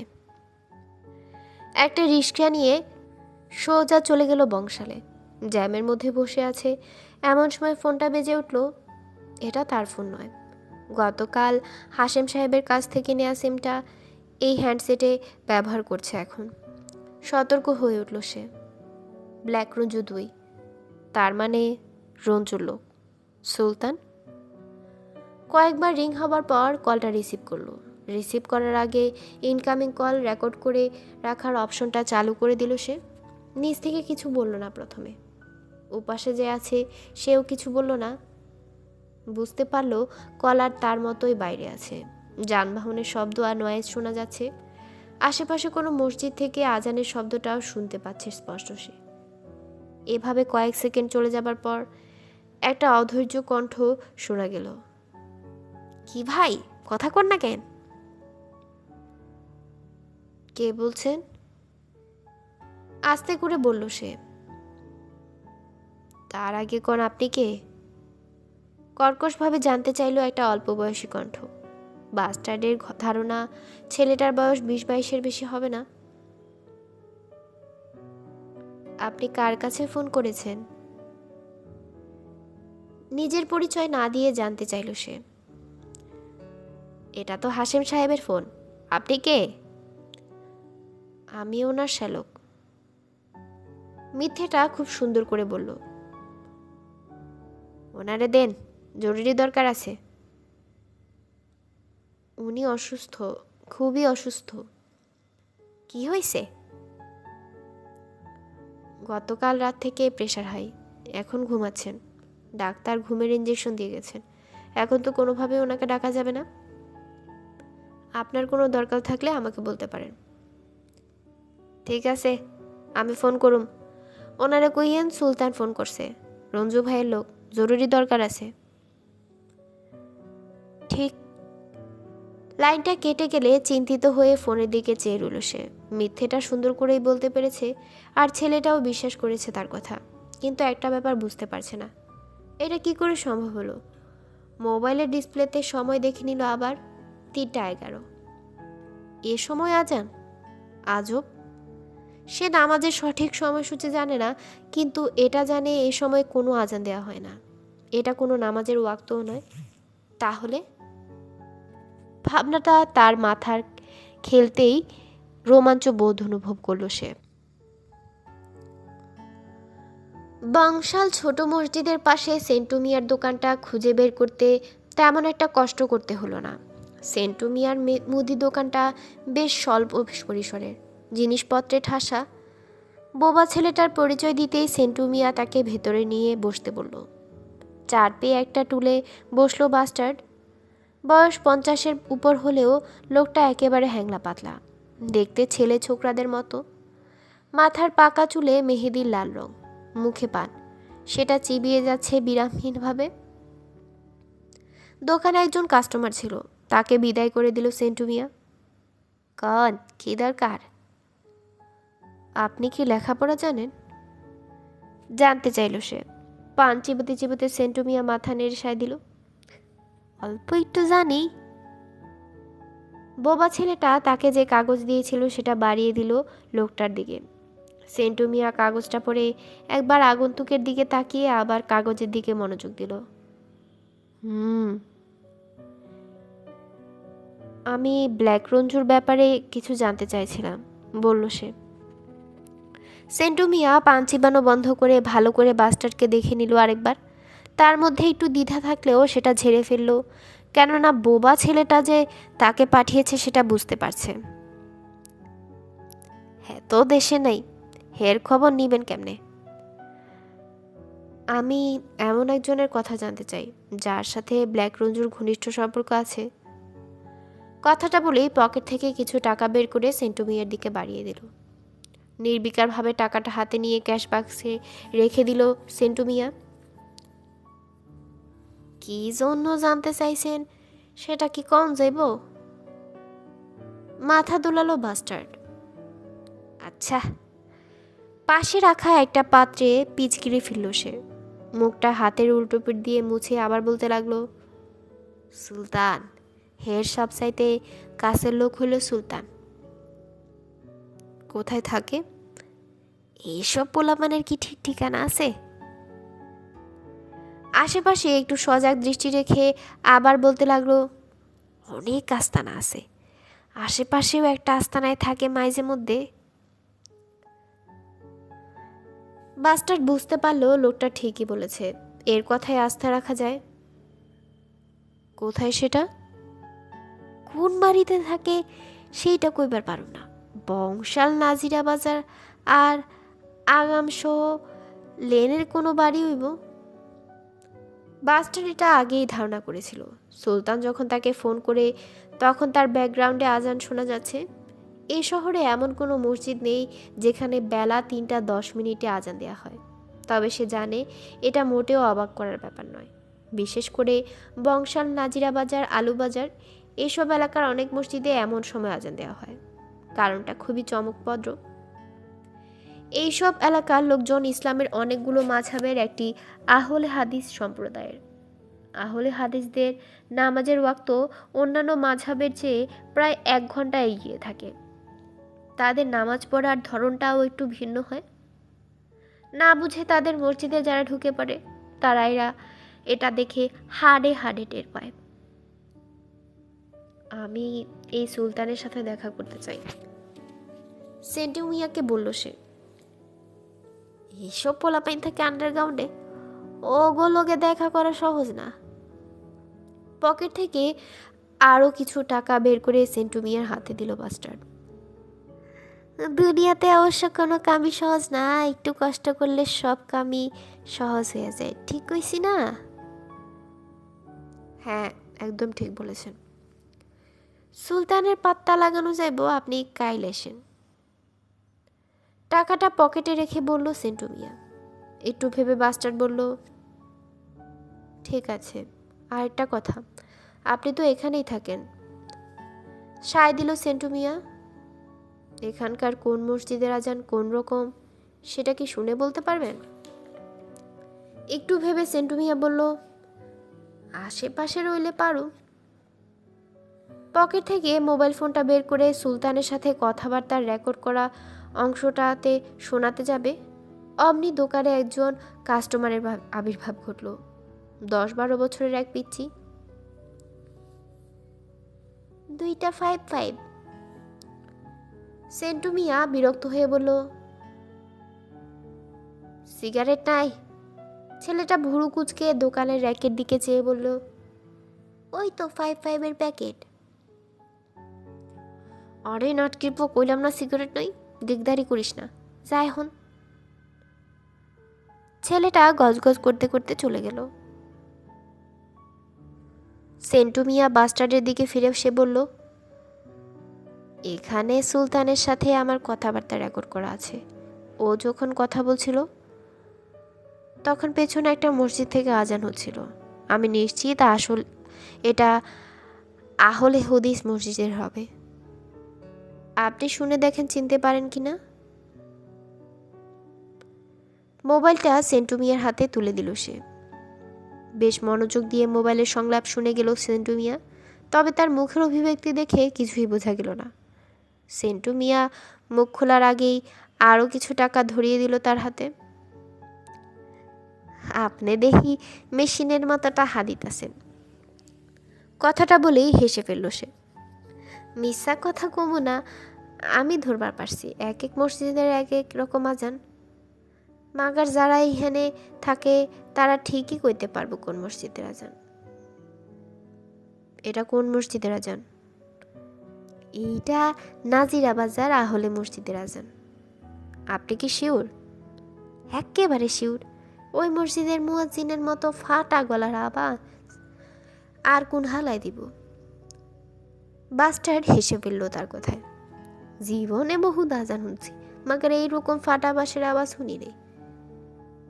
সুলতান তাহলে মসজিদের খুব কাছেই থাকে? তাই তো মনে হয়। সেন্টু মিয়া সায় দিল। সুলতান কোনো রাস্তা থেকে আমাকে ফোন করেনি। আমি নিশ্চিত সে কোনো বাসাবাড়ি থেকে ফোনটা করেছে, কিন্তু চারপাশে অনেক নয়েজ ছিল। হতে পারে কোনো বাড়ির ছাদে কিংবা বারান্দা থেকে ফোনটা করেছে।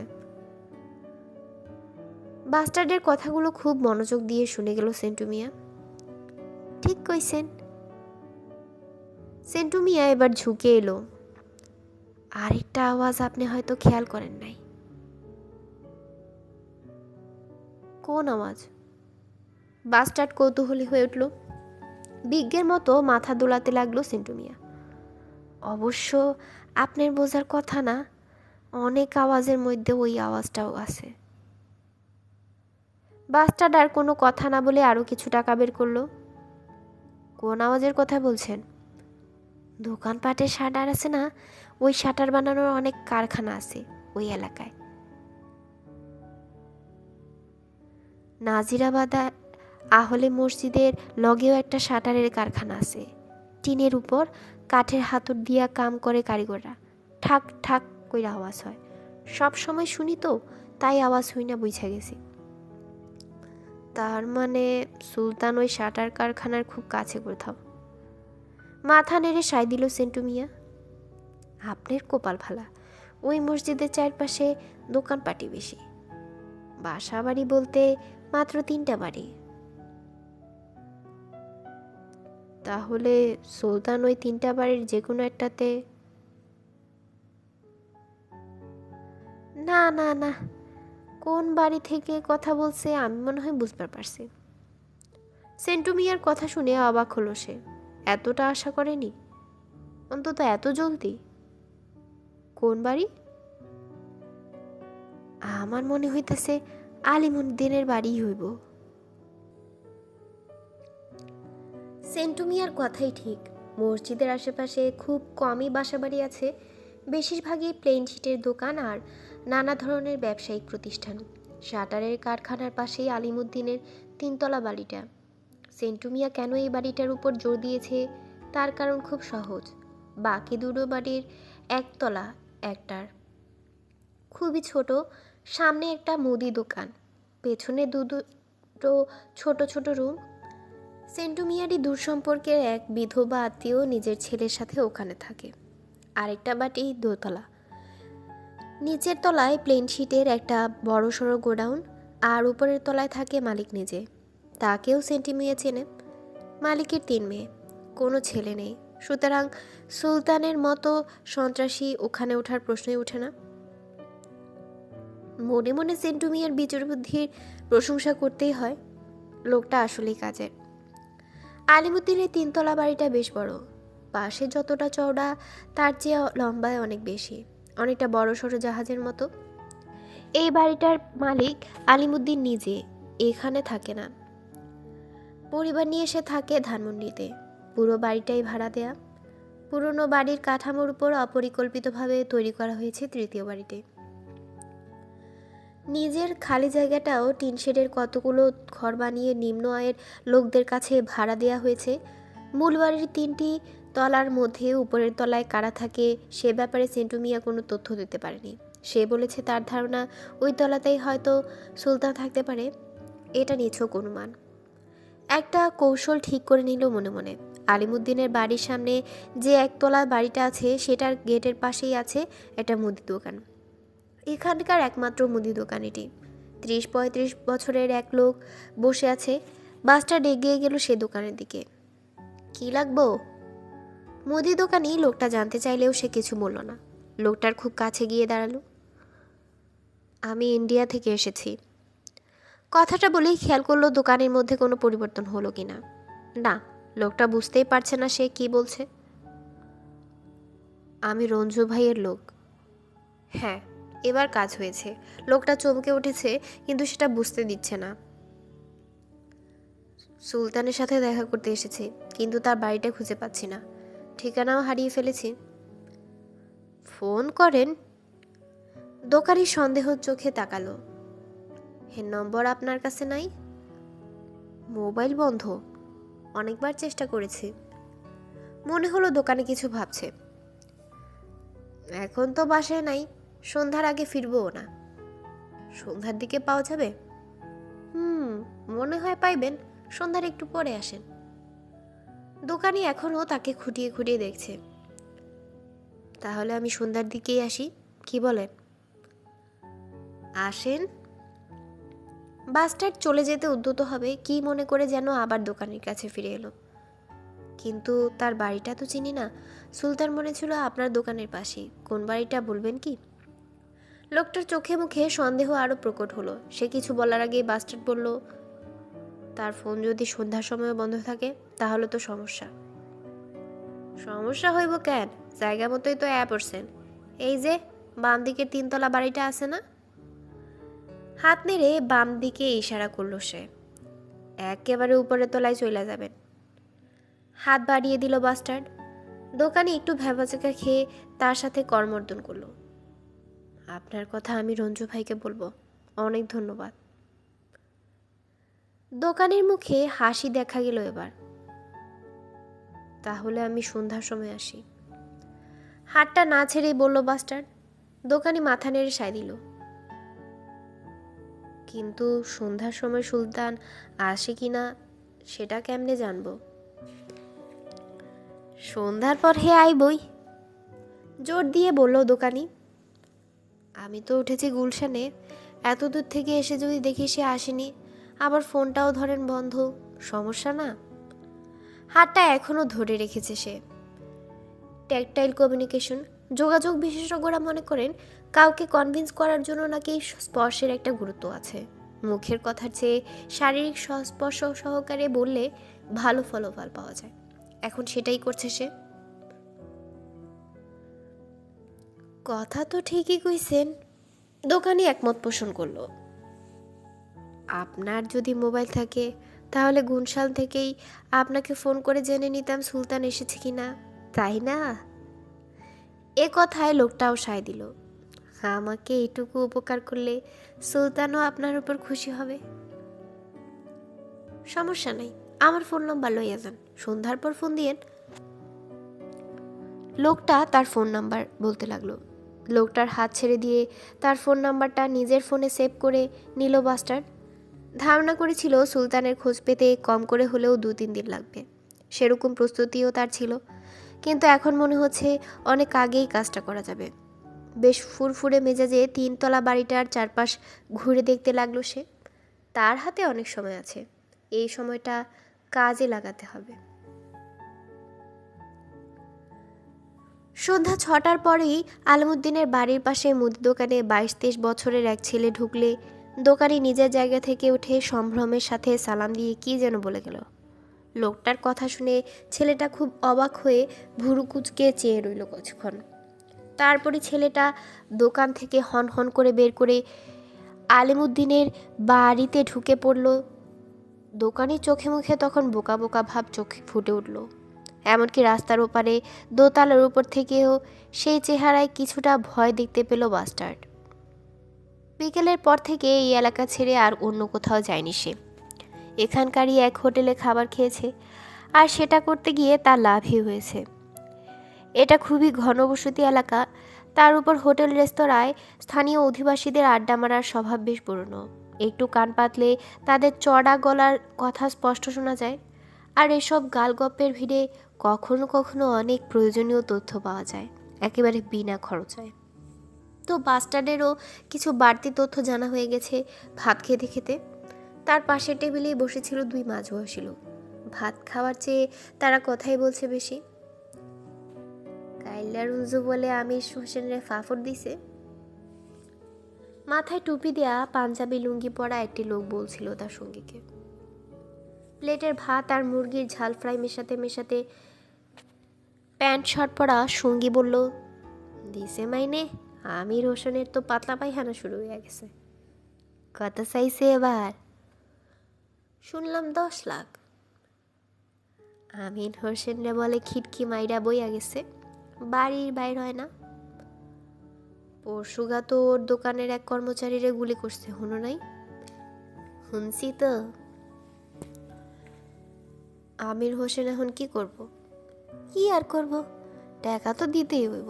শুনলাম সুলতানরে ধরছে, একটু কয় মায়া তো মায়া দিবার চাইতেছে। কই থেকে যে এই পোলাটা আয়া আমাকে মহল্লায় হান্দাইছে, শান্তি হারাম করে দিছে পোলাট। কই থেকে আবার ঢুকবো, বেঈমান তো আমাকে মধ্যেই আছে। তোমাকে নলে নেতা যারে মাথায় কইরা নাচো, ওই পোলায় তো সুলতানের মহল্লায় ঢুকাইছে। আর তোমাকে দলের নেতা মনে হয় মক্কা শরীফের ইমাম সাহেব। ওই পোলায় সুলতানের শেল্টার দেয় নেই। আরে রাখো ওই হালার পুতকো, সব পোলা একরকম। টুপি পরা লোকটা গজগজ করতে বলল। পাবলিকের পোংমাইরা দিয়া ইন্দুরের গর্তে গিয়া হানে। হ, তুমি তো কই বাই, তোমার নেতা তো মিলিটারি আসিল। ওইটার চায়া ভালো না কি? এরা হইল ফন্দির পুত, খাবলা খাবলি কইরা দেশটারে শেষ কইরা ফেলাইতেছে। কথার মাঝখানে বিরতি দিয়ে দু এক লোকমা ভাত মুখে ঢুকিয়ে আবার কথা বলতে থাকে তারা। আমির হোসেনের ভাতিজা জিন্না আছে না, ওই তো সুলতানের উপর মারবিলা। একসময় জিন্নাও কম আসিল না, পুরানা রংবাজ। সুলতান রে দেইহা লইব। বুঝছি, জিন্নার মরণ হইছে, হালার গুলি খায়া মরবার শখ হইছে।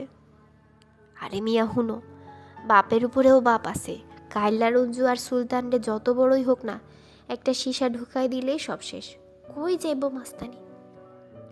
আবারও কয়েক লোকমা ভাত মুখে দিলে তাদের কথাবার্তায় ছেদ পড়ে, কিন্তু একটু পরে সেটা শুরু হয় যথারীতি। সুলতাইন্না আবার একটা মাইয়া লইয়া আইছে, জানুনি? টুপিওয়ালা বলে। পুরো মহল্লা জানে। মায়াটা নাকি হেপারের, জোর কইরা তুলে আনছে। খাও কি? ঘরে তালা মাইরা রাখে। আর দেশে কি কোনো আইন আদালত নাই? আলিমুদ্দিনের বাড়ির 4টা বাড়ি পড়ে পুলিশের বাড়ি। খাও খাও, এই দেশের কোনো ফিউচার নাই, বুঝলা? এরাই এই দেশ চালাইব। টুপিওয়ালার এই আক্ষেপের পর তারা দুজনে খাওয়ার দিকে মনোযোগ দেয়। তবে বাস্টার জানে একটু পরে তারা আবার কথায় মশগুল হয়ে যাবে। সেটা অবশ্য সে শুনতে পায়নি। খাওয়া শেষ করে হোটেল থেকে বের হয়ে যায় সে। এখন দাঁড়িয়ে আছে নাজিরা বাজার আহলে হাদিস মসজিদের দোতলার বিশাল একটি জানালার সামনে। তার মাথায় মসজিদে রাখা বেতের টুপি, ফুল প্যান্টের অনেকটা অংশ ভাঁজ করে গোড়ালির উপর তুলে রেখেছে। আপাতত সে এখন নামাজি। এখান থেকে নিচে আলিমুদ্দিনের বাড়ি আর মুদি দোকানটা বেশ ভালোভাবে দেখা যায়। দীর্ঘক্ষণ জানালার সামনে দাঁড়িয়ে থাকার কারণে দু একজন নামাজি তার দিকে তাকিয়ে সন্দেহ চোখে তাকাচ্ছে, তবে কিছু বলছে না। হোটেলে দুজন লোকের কথাবার্তা থেকে কিছু তথ্য জানতে পেরেছে সে। এখানকার লোকজন ব্ল্যাক রঞ্জুকে কাইল্লা রঞ্জু বলে ডাকে, একেবারে সঠিক অনুবাদ। সুলতান এই মহল্লায় বহিরাগত একজন। স্থানীয় ক্ষমতাশালী রাজনৈতিক দলের নেতার সমর্থন আছে তার, তবে মহল্লার লোকজন তার প্রতি বৈরী। এটা একটা সুবিধা। সুলতান এক মেয়েকে জোর করে নিজের ঘরে আটকে রেখেছে তালা মেরে, তার মানে ঘরে আর কেউ নেই সে মেয়েটি ছাড়া। মসজিদ থেকে দ্রুত নেমে গেল সে। নিচে নেমেই মসজিদের পাশে একটা গলিতে ঢুকে ফোন করলো মুদি দোকানিকে। হ্যালো, গুলশান থেকে বলছিলাম, রঞ্জু ভাইয়ের লোক চিনতে পারছেন? কোনো সাড়া শব্দ নেই। কয়েক সেকেন্ড পরেই লাইনটা কেটে দেওয়া হলো। যা বোঝার বুঝে গেল সে। এখন আর দেরি করা যাবে না। আলিমুদ্দিনের বাড়ির চারপাশটা তার মনে গেঁথে আছে। সিদ্ধান্ত নিল সামনে দিয়ে নয়, পিছন দিয়ে ঢুকে পড়বে সেই বাড়িতে। আলিমুদ্দিনের বাড়ির পেছন দিকটা মূল বাড়িটার চেয়ে অনেক বড়। আগে এটা খালি জায়গা ছিল। বছর 10 আগে এক সারি টিন শেডের ঘর তুলে ভাড়া দেওয়া হয়েছে। দেখতে মেথরপট্টি কিংবা চতুর্থ শ্রেণীর সরকারি কর্মচারীদের কলোনির মতো। দুপাশে টিন শেডের ঘরের সারি, মাঝখানে 4-5 ফুটের সংকীর্ণ একটি গলি, নোংরা। তাকে ঢুকতে দেখে লুঙ্গি পরা হ্যাংলা পাতলা একটা লোক চেয়ে আছে। লোকটা গেটের সামনে দাঁড়িয়ে কিছু একটা খাচ্ছিল। তাকে দেখে জিনিসটা লুকিয়ে ফেলেছে, বুঝতে পারলো ফেন্সিডিল। সামনের দিকে এগিয়ে গেল সে। বিকেলের দিকে এখানে আরেকবার এসেছিল। এই কলোনির শেষ মাথায় 10 ইঞ্চির ইট দিয়ে একটু নিচে করে দেওয়া আলিমুদ্দিনের তিলতলা বাড়ির সাথে পার্টিশন করে দাঁড়িয়ে আছে। তবে ছোট্ট একটা দরজা আছে মূল বাড়িতে আসা যাওয়া করার জন্য। সে দেখেছে দরজাটা সবসময় খোলাই থাকে। আরেকটা বাড়তি সুবিধা। কাউকে কিছু না বলে সোজা চলে গেল সেই সুবিধার সদ্ব্যবহার করার জন্য। মূল বাড়িটাও লম্বা, তবে ডান দিকে 6-7 ফুটের প্যাসেজ সোজা চলে গেছে বাড়ির দরজার সামনে। বাম দিকে পর পর কয়েকটা ঘর, তারপর সিঁড়ি, সিঁড়ির পর আবার 2টো ঘর। ভেতরটা ঘুরঘুটে অন্ধকার, কোনো বাড়ি চলছে না। নিচের বেশিরভাগ ঘরই তালামারা।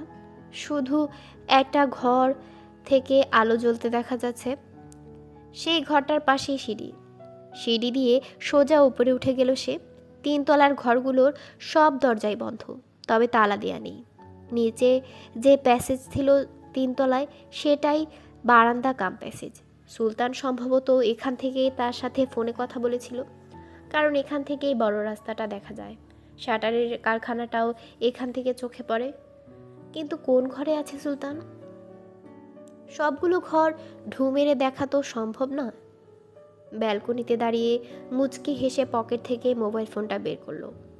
এটাতে হাশেম সাহেবের সিম আছে। তার দুটো মোবাইলই সাইলেন্স মোডে রাখা। ব্ল্যাকরঞ্জু 2 নাম্বারে কল করলো সে। মনে মনে আশা করলো সুলতানের মোবাইলটা যেন তার মতো সাইলেন্স মোডে না থাকে। একটা মৃদু রিং শোনার শব্দ হলো। আওয়াজটা আসছে ডান দিকের 3 নম্বর রুম থেকে। ঘরের দরজা বন্ধ, তবে জানালার একটা কপাট খোলা। পর্দার কারণে ভেতরটা দেখা না গেলেও শব্দটা যে ওখান থেকে আসছে সেটা বুঝতে পারল। সঙ্গে সঙ্গে সতর্ক হয়ে উঠল সে। ঘরে ঢুকেছে 5 মিনিটও হয়নি, এরই মধ্যে ফোন। মাত্র জামা কাপড় পাল্টাতে যাচ্ছিল, একটু আগে পুরো 1 বোতল ফেন্সি খেয়ে এসেছে। একটা ঝিমুনি ভাব চলে এসেছে তার মধ্যে। মেজাজটা বিগড়ে গেল সুলতানের। তার মেজাজ খারাপের আরও কারণ আছে। বাড়িতে ঢোকার আগেই মুদি দোকানি শামসু বলল ইন্ডিয়া থেকে তার খোঁজে এক লোক এসেছিল। আজব, তাকে কেন খুঁজবে? রঞ্জু ভাইয়ের কোনো লোক তাকে ফোন না করে সোজা চলে আসবে এখানে? অসম্ভব। তাকে নাকি ফোন করে পায়নি, একদম মিথ্যে কথা। তার ফোন 1 মিনিটের জন্য বন্ধ ছিল না। ঘটনাটা কি? ডিবি? না, সব তো ম্যানেজ করা আছে। কথা ভাবতে ভাবতে ঘরে ঢুকেই দেখে লাইজু কাঁদছে। মেজাজ আর কি ঠিক থাকে? মেয়ে মানুষ এত কাঁদতে পারে? আজ 2 সপ্তাহ ধরে শুধু কেঁদেই যাচ্ছে। সে ভেবেছিল 2-1 দিন কান্নাকাটি করার পর পাখি পোষ মানবে। না, এই মেয়েটা মনে হয় আরও ভোগাবে। ঘরে ঢুইকা কান্নাকাটি দেখলে আমার মেজাজ খারাপ হয়ে যায়। এইটা আর কত কমু? রিং বাজার আগে কথা বলেছিল সে। তারপরও লাইজি খাটের এক কোণে গুটিসুটি মেরে কেঁদেই চলেছে। আর কিছু না বলে ওয়ার্ডরোব থেকে লুঙ্গি আর গেঞ্জি বের করে যেই না পড়তে যাবে, অমনি ফোনটা বেজে উঠল। ডিসপ্লের দিকে তাকাতে অবাক হলো সে। হাশেম সাহেব। সঙ্গে সঙ্গে লুঙ্গি আর গেঞ্জি বিছানার উপর রেখে দরজার দিকে পা বাড়ালো। এই মেয়ের সামনে এসব কথা বলা ঠিক হবে না। দরজাটা খুলে বাইরে পা বাড়ানোর আগেই ঘটল ঘটনাটা।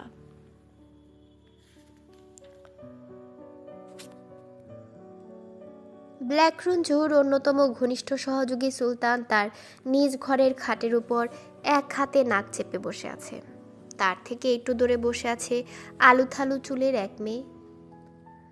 ঘটনার আকস্মিকতায় বোবা হয়ে গেছে মেয়েটি। ফ্যাল ফ্যাল করে চেয়ে আছে আগন্তুকের দিকে। দরজার কাছে দাঁড়িয়ে আছে বাস্টার্ড।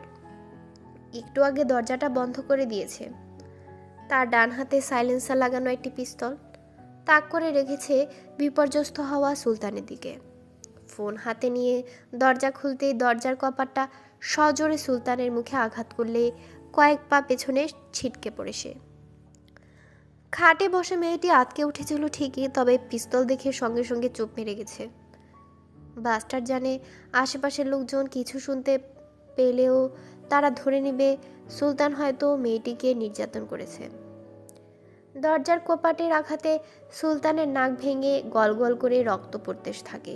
কিছু বোঝার আগে দেখতে পায় রোদে পড়া এক সুদর্শন যুবক তার দিকে একটা সাইলেন্সার পিস্তল তাক করে ঘরে ঢুকছে। বাম হাতের তর্জনী নিজের ঠোঁটের কাছে এনে ঘরের 2জন মানুষকে চুপ করে থাকতে বলল সে। সুলতান ভয়ার্ত দৃষ্টিতে চেয়ে আছে তার দিকে। বিছানার উপর একটা লুঙ্গি আর গেঞ্জি পরে আছে। সেগুলোর দিকে ইঙ্গিত করে বাস্টার্ড বলল, গেঞ্জিটা নাকে চেপে ধর। সুলতান গেঞ্জিটা দলা পাকিয়ে নাকে চেপে ধরল। রক্তে তার থুতনি আর বুক ভিজে একাকার। এবার মেয়েটার দিকে ফিরল সে। আমি তোমার কোনো ক্ষতি করব না। আমি জানি ও তোমাকে জোর করে তুলে এনেছে। ওর হাত থেকে তুমি মুক্তি পাবে যদি আমার কথা মতো কাজ করো। মেয়েটা নিষ্পলক চেয়ে রইল। তবে বাস্টার জানে মেয়েটা তার কথা বিশ্বাস করেছে। তাকে নিয়ে আপাতত চিন্তার কিছু নেই। আপনি কে? হাঁফাতে হাঁফাতে নাক চেপেই বলল সুলতান। সব জানতে পারবে, আগে তোমার ব্লিডিং বন্ধ করো। 5 মিনিট পার হয়ে গেল, কেউ কোনো কথা বলল না। আপনি কি চান? খুব সামান্য একটা জিনিস। এক দৃষ্টিতে সুলতানের দিকে চেয়ে বলল সে। তবে তুমি যদি এই সামান্য জিনিসের জন্য নিজের বিপদ ডেকে আনো, তাহলে আমার কিছু করার থাকবে না। বুঝলাম না। রক্ত ভেজা গেঞ্জিটা দিয়ে নাক মুখ মুছতে মুছতে বলল সুলতান। নাকের ব্লিডিংটা বন্ধ হয়ে গেছে। কিছুক্ষণ মাথাটা ছাদের দিকে মুখ করে রেখে দিয়েছিল। বাস্টার্ডও জানে এভাবে নাকের ব্লিডিং দ্রুত বন্ধ হয়। একটা কথা তোমাকে পরিষ্কার বলতে চাই, এখানে আমি বেশিক্ষণ থাকবো না। এই অল্প সময়ের মধ্যে তোমাকে সঠিক কাজটা করতে হবে। কাজটা কি? অনেকটা অধৈর্য হয়ে জানতে চাইল রঞ্জুর সহযোগী। রঞ্জুর সাথে আমাকে দেখা করাতে হবে, আর সেটা কিভাবে সম্ভব তুমি বলে দিবে। আপনি কি ডিবির লোক? তার চেয়েও বড় কিছু। সুলতানের কপালে ভাঁজ পড়ল। মনে হলো সুলতান একটু ভয় পেয়ে গেছে। রঞ্জু ভাইয়ের সাথে দেখা করবেন কেমনে? আমরা তার সাথে কিভাবে দেখা করব সেটা নিয়ে তোমার ভাবার দরকার নেই। ইচ্ছে করেই আমরা শব্দটা ব্যবহার করলো সে। আমি জানি না উনি কোথায়। কথাটা শেষ করতে পারল না সুলতান। তার ঠিক কপাল বরাবর সাইলেন্সারের নলটা ঠেকালো বাস্টার্ড।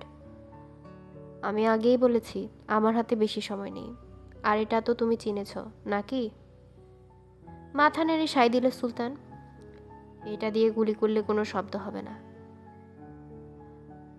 আমি জানি ভাইয়ে কলকাতায় আছে, কিন্তু কোনখানে আছে মানে ঠিক কোন জায়গায় আমি বলতে পারবো না। আমি জানি না। সুলতান তোতলাতে তোতলাতে বলল। তুমি কখনো কলকাতায় যাওনি? মাথা নাড়ল সে। আমি তো এইখানে কাজ করি, ভাই দেশে আইলে দেখা হয়। কলকাতায় যাওয়ার দরকারও হয় না। তোমার ভাই দেশে আসে? অবাক হলো বাস্টার্ড। 2-3 মাস পর পর আসে। কিন্তু যেভাবেই হোক তুমি জানো সে কোথায় থাকে, ঠিক না? না, বিশ্বাস করেন আমি জানি না। ঘরের ভেতরটা ভালো করে দেখে নিল বাস্টার্ড। ওয়ার্ডরোবের পাশে 21 ইঞ্চি টিভি আছে। মেয়েটার দিকে চেয়ে বলল, এই বাঞ্চোরটা কোন চ্যানেল বেশি দেখে? কিছুক্ষণ ফ্যাল করে চেয়ে থেকে ফাঁপা ফাঁপা গলায় মেয়েটা বলল, হিন্দি চ্যানেলগুলা। ওইরকম একটা চ্যানেলে টিভিটা ছাড়ো। বিছানা থেকে নেমে মেয়েটা কথা মতো একটা হিন্দি চ্যানেল ছাড়লো। সাউন্ডটা বাড়িয়ে দাও। টিভির সাউন্ড বাড়িয়ে দিল মেয়েটি। সখীর দল সঙ্গে নিয়ে হিন্দি ছবির এক নায়িকা নাচছে। বাস্টার দেখতে পেল বাম দিকে ছোট্ট একটা দরজা বন্ধ করে রাখা আছে। ওটা, ওই দরজাটা কিসের? বাথরুমের, জবাব দিল মেয়েটি। তুমি কিছুক্ষণ ওখানে থাকো, আমি বললে বের হবে। ওর সাথে আমার কিছু কথা আছে। সুলতানের মুখ ভয়ে ফ্যাকাশে হয়ে গেল। মেয়েটি বাথরুমে ঢুকে দরজা বন্ধ করলে সুলতানকে বলল সে, এতদিন ধরে ভাইয়ের সাথে থাকো অথচ সে কোথায় থাকে কিছুই জানো না? এটা তো বিরাট অন্যায়। বিছানা থেকে দলা পাকানো লুঙ্গিটা বাম হাতে তুলে নিল সে। তারপরই আচমকা একটা ভোঁতা শব্দ হলো, অনেকটা জোরে থুতু ফেলার মতো। গগন বিতাড়ি চিৎকার দিতে সুলতানের মুখের ভেতর সেই লুঙ্গি ঠেসে দিল। বিছানায় শুইয়ে ফেলে দিল তার মুখটা। বাম হাতে চেপে ডান হাতের পিস্তলটা ঠেকালো সুলতানের বাম কানে। তার বুকের উপর চড়ে বসল সে। কোনো রকম শব্দ হলেই তুই মরে যাবি। ঘোত ঘোত শব্দ করতে লাগলো সুলতান। তার নাক দিয়ে আবারও রক্তপাত শুরু হয়েছে। দু চোখ বেয়ে গড়িয়ে পড়েছে পানি। তার বাম হাঁটুর উপরে একটা গুলি করা হয়েছে। রঞ্জু এখন কোথায় আছে? বেশ শীতল কণ্ঠে জানতে চাইল বাস্টার্ড। আবারও যদি কিছু বলিস না, আরেকটা গুলি খরচ করব। মুখ থেকে লুঙ্গিটা সরালো। ভাই ভাই, আমি আসলেই জানি না। হাঁপাতে হাঁপাতে বলল সুলতান। সঙ্গে সঙ্গে ডান হাতের উপর পিস্তলের নলটা ঠেকালো বাস্টার্ড। কিন্তু যে লোক জানে তার ঠিকানা দিতে পারবি? আমি জানি। সে একটু ভাবলো। বল। কলকাতা থেকে ভাইয়ের এক লোক আইছে, লেডি গিয়াস, হোটেল পিঙ্ক সিটিতে উঠছে, উত্তরায়। সে জানে ভাইয়ের কোনখানে থাকে, ভাইয়ের খুব ঘনিষ্ঠ লোক। এক নিঃশ্বাসে বলে গেল সুলতান। লেডি গিয়াসের ফোন নাম্বার, হোটেল পিঙ্ক সিটির ঠিকানা সব জেনে নিল সুলতানের কাছ থেকে। লুঙ্গি দিয়ে হাঁটুটা বেঁধে নিতে বলল তাকে। গল গল করে রক্ত পড়ছে সেখান থেকে। লেডি গিয়াসের সাথে তোর কখন কথা হয়েছে? সকালে। ওকে আবার ফোন কর। ফোন কইরা কি বলবো? স্পিকার টোনে দিয়ে কথা বলবে। জানতে চাইবি তার কোনো সমস্যা হয়েছে কিনা, এই সব। একটু চেক করে দেখতে চাচ্ছি তুই সব ঠিকমতো বলেছিস কিনা, কোনো রকম চালাকি করবি না। সুলতান তার ফোনটা হাতে নিয়ে লেডি গিয়াসকে ফোন করলো। স্পিকার টোনে থাকার কারণে তাদের কথাবার্তা শুনতে পেল বাস্টার্ড। সুলতানের দেয়া তথ্য ঠিকই আছে। লেডি গিয়াস উত্তরায় পিঙ্ক সিটি হোটেলে উঠেছে। ওই মেয়েটাকে কোত্থেকে এনেছিস? কেরানীগঞ্জ থেকে। এ জীবনে কটা খুন করেছিস? আমি কোনো খুন খারাপি করিনি। ভালো। আমি এখান থেকে চলে যাবার পর তুই তো ওই মেয়েটাকে ছেড়ে দিবি না? না ভাই, ছাইরা দিমু, আল্লাহর কসম ছাইরা দিমু। এতদিন ধরে আটকে রেখেছিস, এখন আমার এক কথায় ছেড়ে দিতে পারবি? পারুম, বিশ্বাস করেন, আপনি যা করবেন তাই করুন। ভালো। ঘরের চারপাশে তাকিয়ে দেখে নিল সে। চুপচাপ বসে থাক, নড়াচড়া করবি না। আমি মেয়েটাকে বাথরুম থেকে বের করছি, ঠিক আছে? ঠিক আছে ভাই, ভয়ার্ত কণ্ঠে বলল সুলতান। বিছানা থেকে উঠে সুলতানের পেছনে চলে এলো সে। মাথা ঘুরিয়ে তাকে দেখার চেষ্টা করলো না। বাম হাঁটুর ক্ষতস্থানে লুঙ্গিটা চেপে রেখেছে সে। তার সমস্ত শরীর কাঁপছে ভয়ে আর যন্ত্রণায়। জোরে থুতু ফেলার মতো শব্দ হলো আবার, সেই সাথে অস্ফুষ্ট এক গোঙানি। বিছানায় ঢলে পড়ল বহু খুন খারাপি করা কুখ্যাত সন্ত্রাসী সুলতান। মাথা ঠিক পেছনে গুলিটা করা হয়েছে। ঘরের দরজা আর তার পাশের দেয়ালে রক্তের ছিটা লেগে একাকার। বাস্টার জানে সুলতান কোনো মৃত্যু যন্ত্রণা ভোগ করেনি। তাকে সহযোগিতা করার পুরস্কার স্বরূপ এটা এক ধরনের প্রতিদান। পুরনো ঢাকা থেকে উত্তরায় যাবার আগে বাস্টার্ড মাঝখানে নিজের বাড়িতে গিয়েছিল পরবর্তী অভিযানে প্রস্তুতি নিতে। লাইজু নামের এক মেয়েকে মুক্ত করে সুলতানের ঘরে তালা মেরে চলে আসে। একটা ইয়েলো ক্যাবে করে হোটেল পিঙ্ক সিটিতে যখন পৌঁছালো তখন রাত 8:10। একেবারে নতুন একটি হোটেল, স্থাপত্য বেশ আধুনিক। 6 তলার হোটেলটাই পুরো গ্রাউন্ড ফ্লোর জুড়ে পার্কিং এরিয়া। হোটেল কর্তৃপক্ষ এটাকে 3 তারার বলে দাবি করলেও বাস্টার্ডের কাছে তা মনে হলো না। তবে বেশ ছিমছাম একটি হোটেল। 303 নাম্বার রুম, তার মানে 3 তলায়। সে জানে হোটেলগুলোতে প্রতিটি তলার জন্য শতক সংখ্যা ব্যবহার করে, সেদিক থেকে 303 মানে 3 তলার 3 নম্বর রুম। দোতলায় ফ্রন্ট ডেস্কের সামনে এসে দেখতে পেল ডেস্কের একমাত্র লোকটি টিভিতে হিন্দি ছবি দেখছে। লোকজন তেমন একটা নেই। সামনে কতগুলো চেয়ার থাকলেও সেগুলোতে হোটেলের কোনো গেস্টকে দেখা গেল না। সব ঘরেই টিভি আছে, সুতরাং সস্তা হোটেলের মতো গেস্টরা ফ্রন্ট ডেস্কের সামনে বসে টিভি দেখবে না, সেটাই তো স্বাভাবিক। বাস্টার্ডকে এগিয়ে আসতে দেখে লোকটা টিভি থেকে চোখ সরিয়ে নিল। রুম আছে? জি স্যার। 3 তলায়? আছে, তবে সিঙ্গেল লাইন। লোকটা চকিতে টিভির দিকে তাকিয়ে বলল, সিঙ্গেল হবে 4 আর 5 তলায়। আমি একটু রুমগুলো দেখতে চাই। সিঙ্গেল? মাথা নাড়ল সে। অনেকটা অনিচ্ছায় চারপাশে তাকিয়ে ইদ্রিস নামের একজনকে ডাকলো লোকটা। হ্যাংলা পাতলা এক তরুণ এসে হাজির হলো ডেস্কের কাছে। যা স্যার রে, 4 তলার সিঙ্গেল রুম দেখাই আন। লিফটের বোতাম টিপতে গেলে ইদ্রিসকে বাধা দিয়ে বলল সিঁড়ি ব্যবহার করবে সে। সিঁড়ি দিয়ে 3 তলায় উঠতেই বাসটার থেমে ইদ্রিসের দিকে তাকালো। 3 তলায় ডাবল বেডগুলোর রুমগুলো কেমন? আপনি সিঙ্গেল রুম না দেখবেন? ছেলেটা সরলভাবে জানতে চাইল। সিঙ্গেল রুমই দেখব, কিন্তু আমার এক বন্ধু কয়েকদিন আগে এখানে থেকে গেছে। সে বলেছে 3 তলার রুমগুলো নাকি ভালো। এই হোটেলের সবগুলা রুমই ভালা। ইদ্রিস একেবারে যোগ্য কর্মচারীর মতোই জবাব দিল, দাঁত বের করে হেসে। তা ঠিক, কিন্তু ভালোর মধ্যেও ভালো আছে না? বাস্টার্ড হেসে বলল। তা তো আছেই। 3 তলায় কি কোনো রুম খালি নাই? আছে, তবে ডাবল। রুমটা দেখা যাবে? চলেন। ইদ্রিস 306 নাম্বার রুমের সামনে নিয়ে এলো তাকে।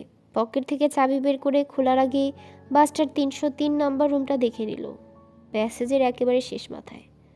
সঙ্গে সঙ্গে ঠিক করে ফেলল 306 নম্বর রুমটাই তার জন্য ঠিক হবে।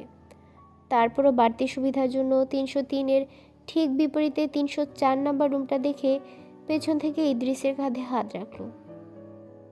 কি 304 খালি আছে? ইদ্রিস একটু ভেবে বলল, ওইটা বুক হইয়া গেছে। এখনো লোক উঠেনি? না। কখন আসবে? প্লেন নামলেই আইব। ইদ্রিস দরজা খুলে 306 নাম্বারে ঢুকে ফেলল। দরজার পাশে সুইচ টিপে আলো জ্বালিয়ে দিল লোকটা। দেখেন। দেখার কিছু নেই, তারপরে এমনভাবে দেখতে লাগলো যেন হোটেলের রুম বাছাই করার ব্যাপারে সে ভীষণ খুঁতখুঁতে। 3-4 মিনিট সময় নিয়ে দেখে অবশেষে ইদ্রিসের দিকে ফিরে বলল, এই রুমটাই ভালো। আপনি কি ফ্যামিলি নিয়ে থাকবেন? না। তাইলে খামাখা ডাবল লইয়া লাভ কি? ইদ্রিস এবার গেস্ট বান্ধব আচরণ করছে। সিঙ্গেল খাটে আমি ঘুমাতে পারি না। হোটেলের সিঙ্গেল খাটগুলো খুব ছোট হয়, ডাবলই ভালো। হাত পা সরাইয়া ঘুমান। নিঃশব্দে হেসে মাথা নেড়ে সায় দিল সে, যেন এই বয়সে এভাবে ঘুমানোটা ছেলে মানুষই কাজ। আপনি যেখানে খুশি থাকেন, সমস্যা নাই। ইদ্রিস বলল, তাইলে আর উপরের সিঙ্গেল রুমগুলো দেখবেন না? না, তার কোনো দরকার নেই। আর কথা না বাড়িয়ে ইদ্রিস সহ বাস্টার চলে এলো নিচের ফ্রন্ট ডেস্কে। সিঙ্গেল রুমে না থাকবেন বললেন না? কথাটা বলেই রেজিস্ট্রি খাতাটা খুলে ফেলল লোকটা। 1500 টাকা, সাথে ভ্যাট। এত? কৃত্রিম বিস্ময় নিয়ে বলল বাস্টার্ড। রুমটা তো দেখছিনি, ফিটিংগুলো সব বিদেশি। তাছাড়া এখানকার কোনো হোটেলে এরকম সিকিউরিটি নেই। তাই নাকি? আবারও বিস্মিত হলো সে। কী রকম সিকিউরিটি আছে এখানে? ফায়ার এসকেপ সিঁড়ি, ফায়ার অ্যালার্ম, তারপর ধরেন। থাক, আর বলতে হবে না। পেছনের পকেট থেকে মানিব্যাগ বের করে 1500 টাকা রাখলো ডেস্কের উপর। 8:30টার আগেই সব ফর্মালিটিস সেরে 306 নম্বর রুমে এসে পড়ল সে। এখন অপেক্ষা করবে, তারপর সুযোগ বুঝে কাজে নেমে পড়বে। বিছানায় শুয়ে টিভি ছাড়ল সে। Animal channel. কীটপতঙ্গের শিকার করা দৃশ্য, বিদঘুটে সব কীটপতঙ্গ নিজেদের আহার জোগাচ্ছে।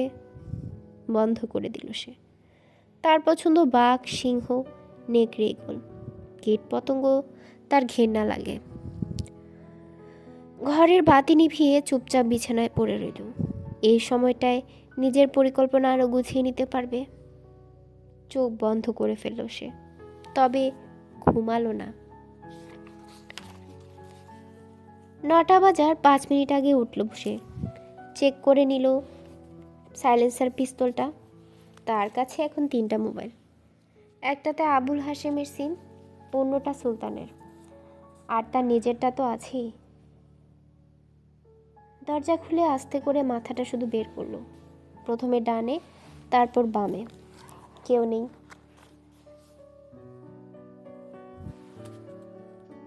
একেবারে নিরিবিলি পরিবেশ।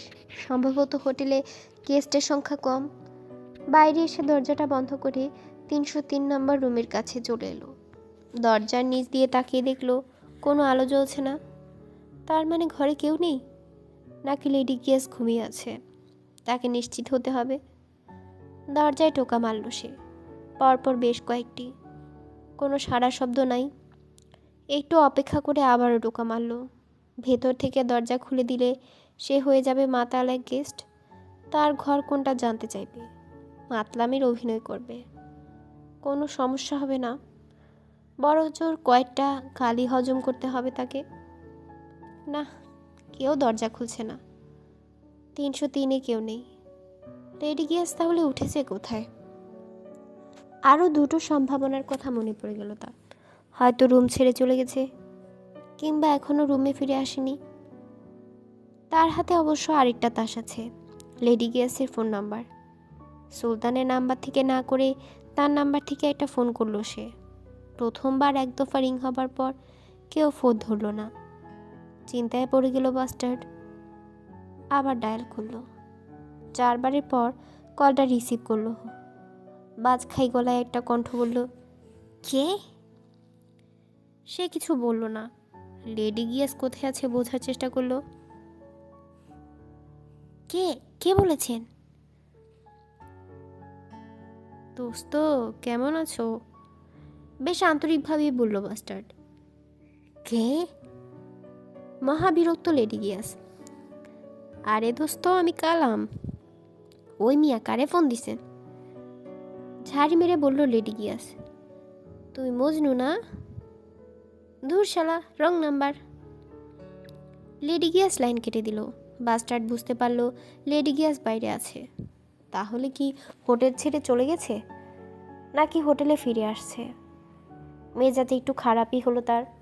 কোনো কিছু না জেনে অপেক্ষা করতে তার ভালো লাগে না, কিন্তু নিশ্চিত হবার উপায়ও নেই। অমনি একটা শব্দ শুনে কৌতূহলী হয়ে জানালার কাছে গেল। দেখতে পেল 100 গজ দূরেই রেললাইন দিয়ে একটা আন্তনগর ট্রেন ঢাকা ছেড়ে যাচ্ছে কোনো গন্তব্যে। চট করে মাথায় একটা বুদ্ধি চলে এলো। ইন্টারকমে রুম সার্ভিসকে চাইল সে। বলেন স্যার। লাইনের ওপাশ থেকে একটা কণ্ঠ বলল।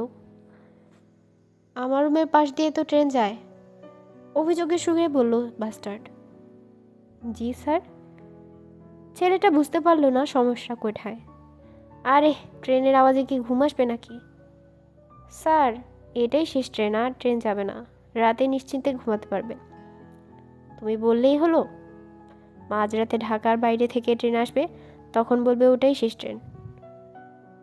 না স্যার, বললাম তো আর কোনো ট্রেন পাস করবে না। ছেলেটা তাকে আশ্বস্ত করার জন্য বলল, ও পাশের একটা রুমে শিফট করা যায় না? ওখান দিয়ে রেল লাইন যায়নি। না স্যার, সেটা সম্ভব না। কেন, রুম খালি নাই? ওপাশের কোনো রুমই খালি নেই স্যার। কিন্তু আমার তো মনে হলো 303 নাম্বার রুমটা খালি আছে। না স্যার, ওটাতে গেস্ট আছে। তুমি শিওর? জি স্যার, শিওর। ভালো করে চেক করে দেখো, হয়তো কিছুক্ষণ আগে রুমটা ছেড়ে দিয়েছে, তুমি জানো না। কথাটা বলেই অপেক্ষা করলো সে। মোক্ষম একটা চাল চেলেছে। জি না স্যার, ওটার গেস্ট এখনও আছে। উনি সন্ধ্যার দিকে বের হয়েছেন, কিছুক্ষণের মধ্যেই হয়তো ফিরে আসবেন। ওটা খালি নেই। ব্যাড লাক, আক্ষেপে বলল সে। স্যার, আমি গ্যারান্টি দিয়ে বলছি, আর কোনো ট্রেন পাস করবে না। তোমার দেশের বাড়ি কোথায়? জি স্যার। ছেলেটা এমন অপ্রাসঙ্গিক প্রশ্নে অবাক হয়ে গেল। বললাম, তোমার দেশের বাড়ি কোথায়? সিলেট স্যার। হ্যাঁ, তাহলে তোমার কথায় বিশ্বাস করা যায়। শাহজালালের দেশের লোক, নিশ্চয়ই মিথ্যে বলবে না। ঠিক আছে, তোমার কথাই বিশ্বাস করলাম। থ্যাংক ইউ স্যার, আপনি নিশ্চিন্তে ঘুমাতে যান, আর কোনো ট্রেন পাস করবে না। ওকে। ইন্টারকমটা রেখে দিল সে। এরপর ভালো লাগছে। লেডি গিয়াস বাইরে আছে, হোটেলেই ফিরছে। তাকে অপেক্ষা করতে হবে। এখন আর অপেক্ষা করতে খারাপ লাগবে না। দরজাটা খোলা রেখে অন্ধকার ঘরে বসে রইল চুপচাপ।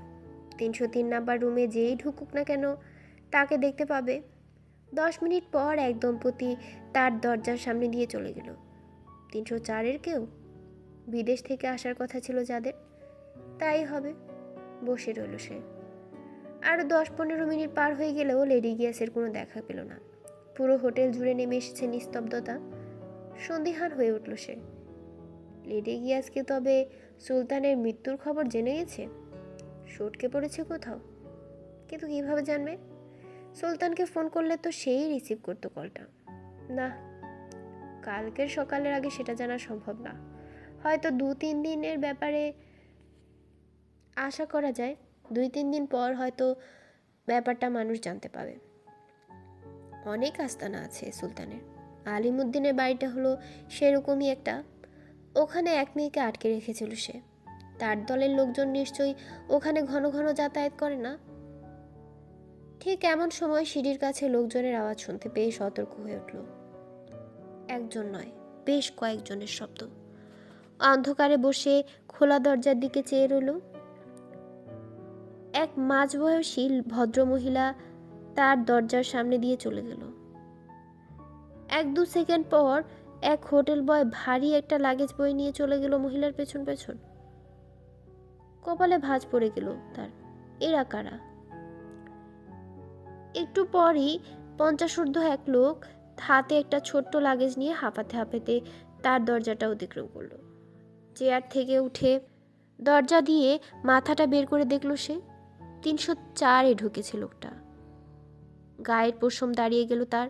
তাহলে একটু আগে যে দম্পতি এখান দিয়ে চলে গেছে তারা উঠেছে 303-এ? সে ভেবেছিল ওরা 304-এর গেস্ট। সুলতান তাকে মিথ্যে তথ্য দিয়েছে, বিভ্রান্ত করেছে। তার উচিত ছিল তথ্যটা আরো ভালো করে যাচাই করে নেওয়া, কিন্তু এখন আর সেটা ভেবে লাভ নেই। কি করবে কিছুই মাথায় আসছে না। এক অজানা আশঙ্কা জেগে বসলো তার মধ্যে। এমন সময় মোবাইল ফোনটা বেজে উঠলে বাসটার চমকে উঠল। 3টা ফোন আছে তার। কোনটা বাজছে? মাই গড, লেডি গিয়াস। কলটা রিসিভ করবে কিনা বুঝতে পারছে না। দ্রুত চেয়ার থেকে উঠে প্রথমে দরজাটা বন্ধ করে দিল। রিং বেজেই চলেছে। তার মনের একটা অংশ বলছে ফোনটা ধরতে, অন্য একটা অংশ তীব্র বিরোধিতা করছে। বাস্টার্ড বুঝতে পারলো যে আত্মবিশ্বাস নিয়ে এতদিন ধরে কাজ করছে সেটাতে বিরাট চৈত ধরে গেছে। আর এর জন্য দায়ী ইনভেস্টিগেটর জেফরি বেক। লোকটা তার নাগাল পেয়ে গেছিল। এই প্রথম তার ছবি চলে গেছে পুলিশের খাতায়। তার মুখটা এখন আর অচেনা নেই। অনেকেই চিনে ফেলেছে, আর তাদের বেশিরভাগই পুলিশের লোকজন। রিংটা শেষ হতে না হতেই আবার বাজতে শুরু করলো। অসহ্য। লেডি গিয়াস হন্যে হয়ে সুলতানকে ফোনে পেতে চাইছে। কলটা রিসিভ করলো সে। সুলতান। বলল সে। শোনো, তুমি কাল দুপুরের দিকে টাকাগুলো পাঠিয়ে দিও। জরুরি, বুঝলা? আমি আর 2 দিন ঢাকায় থাকবো। আরে হুম করছো কেন? ঘুমাচ্ছ নাকি? বাস্টার্ড কিছু বললো না। হ্যালো? তাড়া দিল লেডি গিয়াস। কিছু বলল না সে। আরে তুমি দেখি। লাইনটা কেটে দিয়ে মোবাইলটা বন্ধ করে রাখলো। লেডি গিয়াস মনে মনে সুলতানের গোষ্ঠী উদ্ধার করুক। তার সাথে আর বেশি কথা চালিয়ে যাওয়া ঠিক হতো না। বুঝতে পারলো এক্ষুনি কাজে নেমে পড়তে হবে। আর দেরি করা ঠিক হবে না। তবে একটা বাড়তি ঝামেলা যোগ হয়েছে। লেডি গিয়াসের সাথে একটা মেয়ে আছে। নিজের ঘর থেকে সন্তর্পণে বের হয়ে এসে 303 নম্বর রুমের দরজায় কান পাতল সে। ভেতরে এখন টিভি চলছে। কোমর থেকে পিস্তলটা বের করে হাতে তুলে নিল সে। ডান হাতে সেটা রেখে বাম হাতে দরজায় টোকা মারল পরপর দুটো। কে? ভেতর থেকে বিরক্তির সাথে একটা কণ্ঠ এলো। লেডি গিয়াস। আবারও টোকা মারল পরপর দুটো, এবার আরো বেশি জোরে। যথেষ্ট তাড়া দিলে। এই কে? মনে হলো তেড়ে আসছে কণ্ঠটা। প্রস্তুত হয়ে গেল বাস্টার্ড। দরজার নবটা আলতো করে ধরে রাখলো। টের পেল নবটা একটু করে ঘুরে যাচ্ছে। দরজাটা 6 ইঞ্চির মতো ফাঁক হতেই নবটা শক্ত করে জোরে একটা ধাক্কা মেরে ডান কাঠটা ঢাল হিসেবে ব্যবহার করে ঢুকে পড়ল সে। লেডি গিয়াস একটা চিৎকার দিয়ে চুপ মেরে রইল। তার মুখের কাছে একটা সাইলেন্সার পিস্তল। যত দ্রুত ভেতরে ঢুকলো তত দ্রুতই দরজাটা বন্ধ করে দিল সে। ডান হাত দিয়ে কপাল ধরে রেখেছে গিয়াস। দরজার পাল্লায় আঘাত লেগেছে। আঘাত তেমন গুরুতর নয়, রক্তপাত হচ্ছে না। ঘরের এক কোণে বিছানার পাশে আলুথালু চুলের এক মেয়ে বুকের কাছে দলা পাকানো শাড়িটা আঁকড়ে ধরে রেখেছে। পেটিকোট আর ব্লাউজ পরা, শাড়িটা সবেমাত্র খোলা হয়েছে। মেয়েটার সাথে যে জোড়াজুড়ি হয়েছে তা দেখে বোঝা গেল। তবে এই মেয়েটাকে লেডি গিয়াস জোর করে তুলে আনেনি, যেমনটা করেছিল সুলতান। এই মেয়েটা স্বেচ্ছায় এসেছে তার সাথে। বাস্টার্ড বুঝতে পারল। Call girl.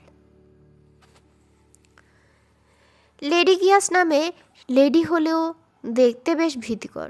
মেয়েলিপনার ছিটিফোঁটাও তার মধ্যে নেই। পেশিবহুল আর চেহারার মধ্যে এক ধরনের হিংস্রতা আছে। কয়েক মুহূর্তের জন্য বাস্টার্ড ভাবল লেডি গিয়াস নামটার নিশ্চয়ই অন্য কোনো মানে আছে। কপালে হাত রেখেই সে হিংস্র দৃষ্টিতে চেয়ে আছে বাস্টার্ডের দিকে। তার মধ্যে ভয়ের লেশমাত্র নেই। তুমি কে জানি না আমি, কিন্তু এখান থেকে বের হতে পারবে না। ডান পায়ে লেডি গিয়াসের জননেন্দ্রিয় লক্ষ্য করে একটা লাথি মারল বাস্টার্ড। কিন্তু প্রচণ্ড ক্ষিপ্ততায় লেডি গিয়াস বাম হাতটা ক্লকওয়াইজ ঘুরিয়ে লাথিটা ব্লক করতে সক্ষম হলো। একটু অবাকই হলো সে। তাকে খাটো করে দেখেছে। নামের আগে লেডি থাকাতে এই সমস্যা হয়েছে বলে মনে করলো। মারামারি করতে চাও তো পিস্তলটা রেখে খালি হাতে আসো। কথাটা বলেই ডান হাতের তর্জনী আর মধ্যমা এক করে স্টাইলিশ ভঙ্গিতে বাস্টার্ডকে আহ্বান করলো সে। বাস্টার্ডের পৌরুষতা চ্যালেঞ্জটা নেবার জন্য প্রলুব্ধ হলেও তার যুক্তিবাদী মন তাতে সায় দিল না। আমি এখানে তোমার সাথে মারামারি করতে আসিনি, নির্বিকার ভঙ্গিতে সে বলল। তাহলে কেন এসেছো? স্থির দৃষ্টিতে চেয়ে রইল গিয়াস। পিস্তলটা নেড়ে বিছানার দিকে ইশারা করলো বাস্টার্ড। বসো। বিছানার প্রান্তে বসলো গিয়াস। বাস্টার্ড দেখতে পেল মেয়েটা তার সম্ভ্রম আগলে রাখার চেষ্টা করছে। ভয়ে নার্ভাস হয়ে ফ্যালফ্যাল করে চেয়ে আছে তার দিকে। কিছুই বুঝতে পারছে না, যেন চুলা থেকে জ্বলন্ত কড়াইয়ে গিয়ে পড়েছে সে। মুখের সামনে থেকে খোলা চুলগুলো একটু সরতেই দেখতে পেল মেয়েটার ঠোঁট ফেটে রক্ত পড়ছে। বাথরুমে গিয়ে শাড়িটা পরে নাও, উল্টাপাল্টা কিছু করবে না। মেয়েটার সঙ্গে সঙ্গে পাশের অ্যাটাচড রুমে চলে গেল। তাহলে তুমিই লেডি গিয়াস? একেবারে নির্বিকার রঞ্জুর ঘনিষ্ঠ লোক গিয়াস। তার মধ্যে ভয়ের লেশ মাত্র নেই। তার দিকে চেয়ে আছে এক দৃষ্টিতে। বুঝতে পারছি সুলতান বেইমানি করছে। তাই তো বলি আমার ফোন না ধরে কেন, মাঝপথে আবার লাইনটাও কেটে দিল। আস্তে করে মুচকি হাসলো সে। কথাটা শুনে বাস্টার্ড চুপ মেরে গেল। এই লোক মনে করছে সুলতান তাকে পাড়িয়েছে। দারুণ।